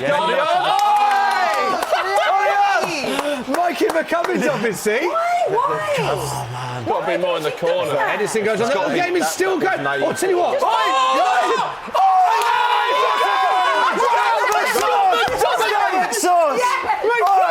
Man United 2, Man City 0. Scott McTominay. What a goal. Looks forced in the 96th minute. Leanne Sanderson, talk to us. What a goal! Sorry, my microphone's falling off. Sure, what a finish. Reaction to that. What a goal! That was Oh my God! Mikey, you're obvious. It's the most Did Edison animated kick the ball? I've ever seen And it went Mikey straight to McCubbin. McTominay? Oh, man. Give him the Edison contract. clearing the ball. Give him Straight the to contract. That's what McTominay. he needs. Mate, that was ridiculous, man. Mikey, we've seen a replay of this. Odi Onagana with a little flick. Edison, sweeper keeper getting caught out there. Where's this McTominay? Edison plays a short he ball. plays it straight to Goes McTominay. straight to McTominay. He must be 35 finish. yards. Dinks the keeper. And look at Old Trafford all on their feet. Wow. I didn't even see it because I was fuming That's that he didn't hilarious. play it to the corner. Yeah, and what a finish though. What a finish, McTominay. There's no one in the goal. He's meant to be able to score. Surely right. Sean White-Phillips is not happy. Wow, what a time. Manchester United 2, Man City 0. Leanne Sanderson 2, Sean White-Phillips 0. They're good friends. You've known each other for many years. Leanne, you've won the day today against Sean. What would you like to say to your good friend, our good friend, Sean White-Phillips? Sorry, my friend. But your team's still good. Sean, disappointing day. Yeah, it's just 2 mistakes, isn't it? Again, really, isn't it? Like, I feel like Edison should have done better. And obviously, Edison What makes shot. that mistake That's, then we again. have 17,000 passes. Yeah, you know what I mean? I just feel like it's football at the end of the day. Like I said, Solskjaer's tactics have worked. He soaked up play, and the 2 chances, big chances they got, they took. There's not much else. And you can hear Scott McTominay being chanted. These are the full-time scenes. The whistle has gone. I just want to go. It finishes. Man United 2, Man City 0. The rain is hammering it down at Old Trafford, but look at these scenes. Anthony Martial with the opener. Scott McTominay, who we said is a fan favourite at United, scoring that second goal. Sean White-Phillips slumping to his seat. Leanne Sanderson absolutely delighted. Edison will not want to watch the highlights back of this game. Could have done better for both goals, Mikey McCubbin. Yeah, definitely. I mean, that was very unlike him, wasn't it? Like that throw out to McTominay at the end is pretty unforgivable. Got to say though, great from Scott McTominay to alert that, because it wasn't straight at him. Scott McTominay was alert to it. And to take it first time as well. Like he's not he's not a goal scorer, is he? So made up for the guy, to be honest. Absolutely made up for the guy. You say he's a cult hero, like that would just add to his status there. But yeah, couldn't have happened to a nicer bloke. Holding his ankle earlier as well, just did everything you needed in those last few minutes. Huge ankle injury. Are you pleased you got over the ankle injury there, Sean? Yeah, but to be fair to him, when he has scored, they've always been a belter of a goal. He doesn't actually score tap-ins, so That's true. that is something he could do again, basically. Good to see Luke Shaw as well, because we were saying he's been unlucky with injuries. Very pleased to see that his wasn't serious. He carried on as well. Seeing Sir Alex Ferguson rejoicing there. Goal in Fergie time, wasn't it, Leanne? 4 minutes, I believe, or 5 minutes, and it was scored after that mark. Remind me of the Michael Owen goal, though. That was a winning goal, of course. Yeah. Drawing, it was the second of a 2-0 victory, but it was a Fergie time goal, wasn't it, nonetheless? Yeah, I mean, it completely caught me off guard because I was already fuming. I think it was Fred that went to play the ball, and I was thinking he should have gone to the corner, so I turned away, and obviously Edison's thrown it to McTominay, but it's a great result for us, to be honest. And, you know, it just goes to show you, Man City are a fantastic team. They had most of the possession. I think they had like 700 passes for our maybe we had like 200 or something, and like, just goes to show you that you can possess the ball, but you've got to take your chances, and we did. Yeah, look at Ole Gunnar Solskjaer. And Mike, we've got to say as well, Ole Gunnar Solskjaer recently, I mean, Man United, unbeaten in 10, is I that think 10 now? Yeah. I think 10 in all competitions. Beating some big teams as well. Yeah, I mean, that includes, the Chelsea win, this win. Obviously, it includes, like, Tranmere in the FA Cup and whatnot. But It's tough place to go. You got to beat them. It's true. The pitch was awful as well. Probably not. Yeah, it's a win, man. So, like, it's probably probably the best run we've put together really all season in terms of like over a couple of months. I still don't think we've played like spectacularly well, and I've not come away from any game and been like that was unreal. But we've not, you know. In the couple of months before that, there were a few games where you were like, we were absolutely rubbish today, and I don't think I've really felt that way in the last few weeks. I think each game there's been a good few players who've had quite standout performances, and today was one of those days we just about got it right, and I don't know, it puts us in a good position. We've got quite a good run, and we've got Tottenham next week. After that, we don't really play any top 6 teams, I don't think, until the end of the season. So as long as we do beat some of those smaller teams, I think we will be in that kind of 5th or 4th race for that position. Sean, do you think I know there wouldn't be a severe lack of motivation, but now the league is out of the reach, is there like a 5-10% drop-off that maybe Manchester United have capitalised today on? No, not a chance. No? I don't think the way Pep's mentality is and the way you've seen him over the years, they want to win every game. And as much as you may think that's burning them as well now. Like they won't be happy with that performance, and as none of us would be. But like Leanne said, if you can't take your chances, you end up normally on the punishing end of things, and that's exactly what happened today. Whether it was 2 mistakes from Edison or not, Man United players are in the right players and they capitalised on it. We can have a look at what that means for the Premier League table. Big win for Man United. Here we go. So Liverpool, of course, as we all know, been top for what seems like an eternity. They are set to win their first Premier League title. Man City, 57 points. Man United, look at that though, just 3 points behind Chelsea in 4th, and a little bit of breathing space ahead of Wolves, Sheffield United, Spurs. Still in the mix, but looking good for Man United. There we go. 7th defeat, incidentally, for Pep Guardiola's Man City, Sean. Did you hear that? Did you hear the moment? Like I said, like last year, for example, these games, or I wouldn't say these games, but games that we created chances, we was obviously taking. But I feel like this year, the games that we are losing, the teams around us, and especially Liverpool, are capitalising on that, which is why the reason why the gaps are closing and Liverpool's gap is stretching.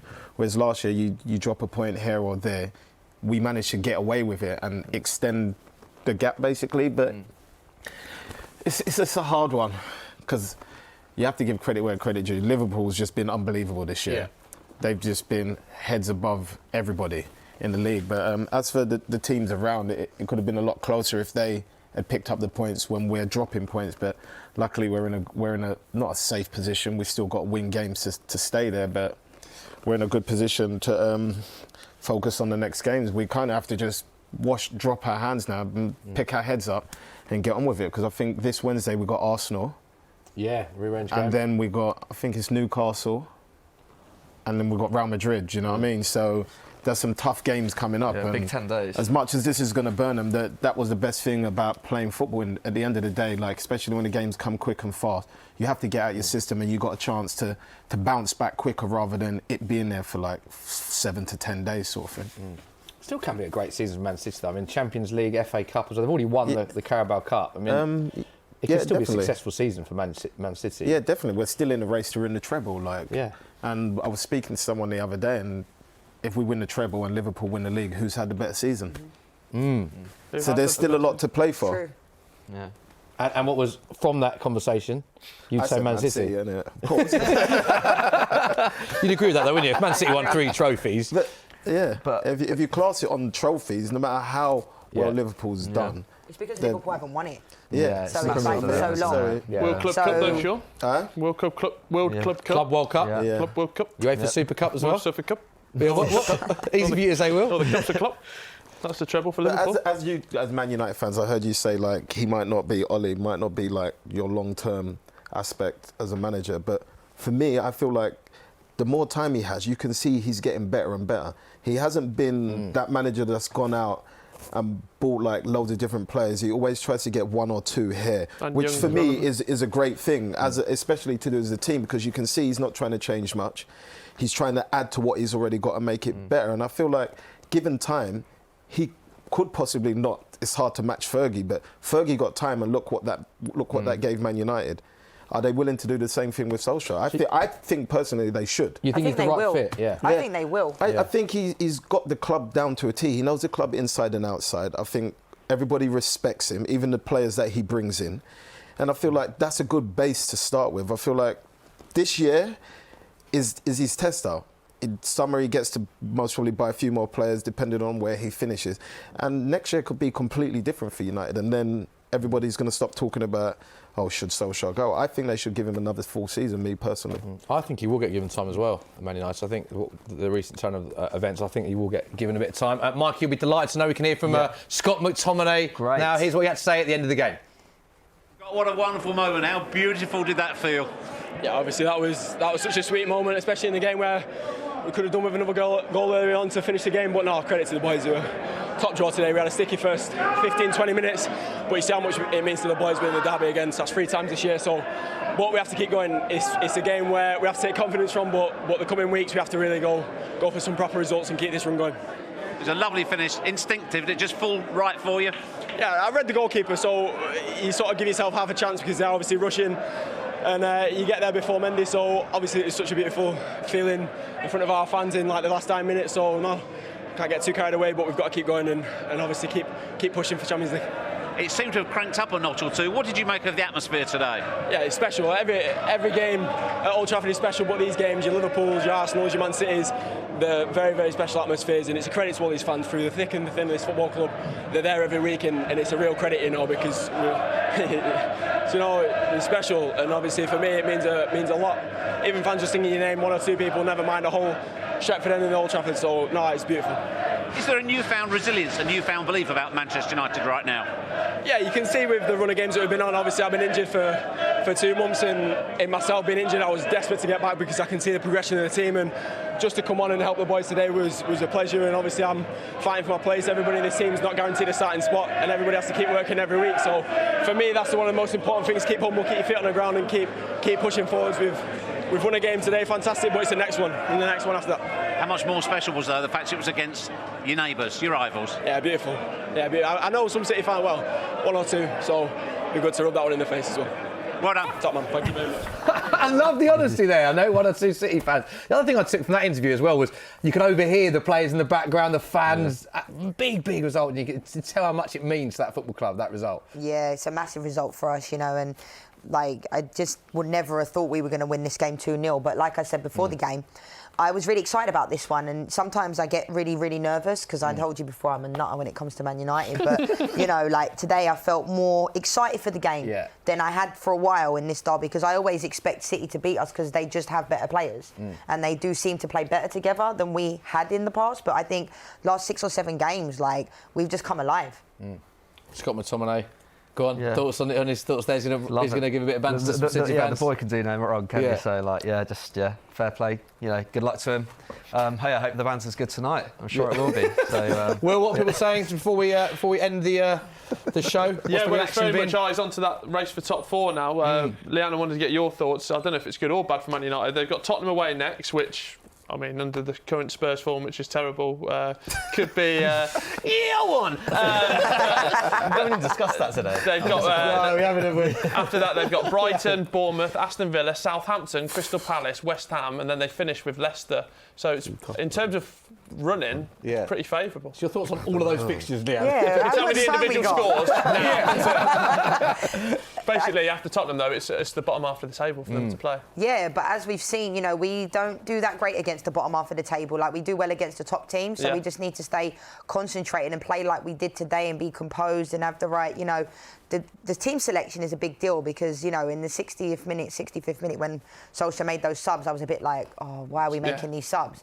But, you know, what I think the difference is, someone like Scott McTominay, you know, even though I'm not a massive Mourinho fan, I think you've got to give Mourinho credit for the way he brought McTominay into the team, because a lot of Man United fans were like, why is he putting McTominay in, you know, instead of Pogba at one point? He put that, and I'm not saying that McTominay's better than Pogba, I'm just saying. So you've got to give Mourinho credit, but the next game against Tottenham I'm looking forward to because I want to beat Mourinho. Right, I'm looking forward to that as well. Are you? No, not really.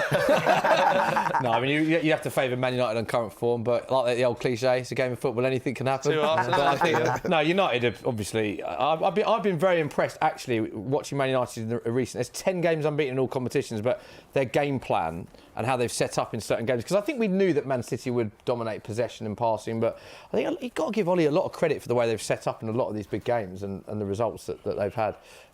So yeah, credit to Man United. Been a good day for Man United, isn't it, Will? Yeah, I mean, is that quite refreshing as well? McTominay was speaking about it there, that competition for places, which maybe over the last 18 months, 2 years, you kind of feel hasn't really been there too much. No, I don't think we've had a lot of competition for places because of injuries and because of just quality. Yeah. But, you know, Matic and Fred has been brilliant this year, and I wasn't his biggest fan. I still don't think he's one of the best players in the world. You know, I still think we can get better players, but I think he's done fantastic for us, and he's been a standout in the recent games. But, you know, it's good that we have competition for places, because I think our team's pretty much picked itself in recent weeks. So I loved as well from that game, which we didn't speak about, is that the goals in the 96th minute, that everyone was still at Old Trafford, which I know might seem a silly thing to say, but there's so many games you see fans start to leave a bit earlier and everything. It was packed for that Scott McTominay. I love to see that in a derby, full crowd, full house, supporting your team. Sean I like likes that it as well. He likes the packed Old Trafford. You like that? Well, I'm still here, so our crowd's still here. Do you know what? Credit to Sean as well. Check out. Sean, credit to you. So good day for Man United. Quickly, let's talk She Believes Cup. Leanne, whilst you're on the show, a big game for England. Obviously, they lost to USA, but they played Japan. How do you see the game going? Yeah, I think we're going to get the win today. I think we are better than Japan, but I think we need to definitely play better than we did the other day. And if we play to the standards that we can, we should get the win. We have to, really. You know, we can't lose another game. Okay, simple as that. Right, that is all we have time for. Apparently we can hear from Pep Guardiola. That's exciting, isn't it? This is what Pep Guardiola had to say after the game. Pep, Derby Day defeat for you. What's your reading of the game and how it unfolded? Well, good game. We play good. Our positional game was really good. We missed a little bit, especially in the first half when we arrived in position the 3 quarters to be a little bit more aggressive. We conceded a goal, we should avoid it, and after 5 minutes for the spectators, but not much, 1 or 2 counterattacks. Second half was good, and congratulations United. Were you better in the second half, do you feel? You seemed sharper in the second half. Well, we're a little bit more aggressive, yeah, but in terms of the way we play good in both sides. The first goal, you said you should have avoided it. What should you have done better? Well, we knew sometimes Fernandes made this kind of chipping, but the quality of the opponents always count. Your goalkeeper made 3 very uncharacteristic errors today. What do you put that down to? he played. So he saved 1 or 2. So he's an exceptional goalkeeper. I don't think anybody would disagree with you, but do you think that was unlike him today, those mistakes? You don't make a mistakes, I don't make a mistakes. I don't play. I'm not here to come to judge my players if make a mistake or good or not make mistakes. It's part of the game. So he will recover, and he's an exceptional goalkeeper. You spoke before the game, you said with all the games we have coming up right now, we have to rotate things. Does that have any effect on the performance at all? We play so good, I told you. We play good. So you don't think you could have played any better today? Yeah. Even when we win 5-0, we can play better. Yeah. In terms of the league itself as well, are you in a place where you can't make the intensity, it's not artificial because you're a long way behind first, but also a long way ahead of fourth place as well? We play a good game, so the schedule we know, so Liverpool is far away and we have to play the game for ourselves.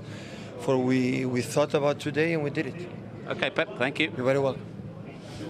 Ooh, okay. Thoughts on that? Just very quickly, Sean.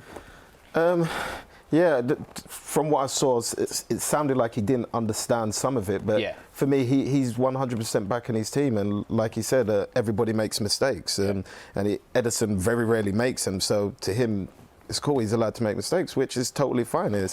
But it is a mistake at the end of the day. And in a way, it has cost us.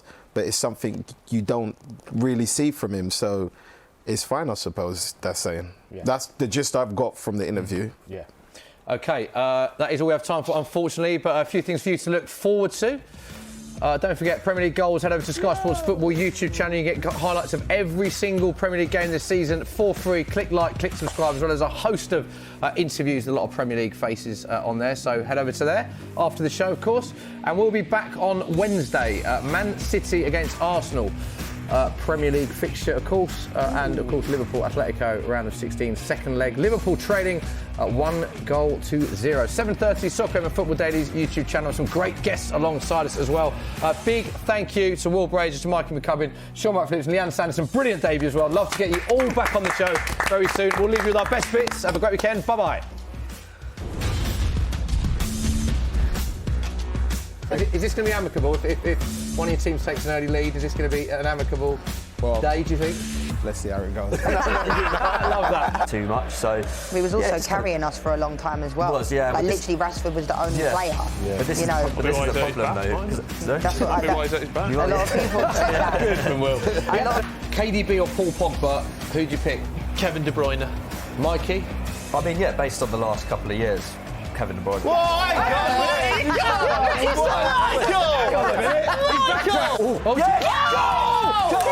goal of the game! Anthony Martial makes it Man United 1, Man City 0. Leanne Sanderson, Michael McCubbin embracing. It's all gone a bit quiet. Has anyone seen Sean Wright? It's not a dive. He actually kicked him. He did touch it. Right, so just for those watching, it has been given as a dive free kick to Man City. Leanne, you think there is contact here? Well, initially, hold on. I mean, there's definitely contact. Oh, that's a penalty. Penalty. Oh my God! So nearly 2-0. Wait, Sean, can you just begin to explain what happened at Everton, Sean? Chance for City. Jesus. Sean, come on. Still in play. It's still in play, Sean. Save! That should have been a goal. That should have been a goal. Sean, this is tough for you to watch, isn't it? You're confident minutes of madness. There's 15 minutes left. You're still 1-0 down. I'm allowed to walk out. You can't walk out.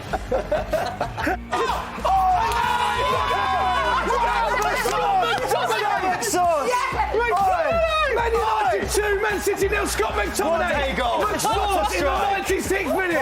Leanne Sanderson, talk to us.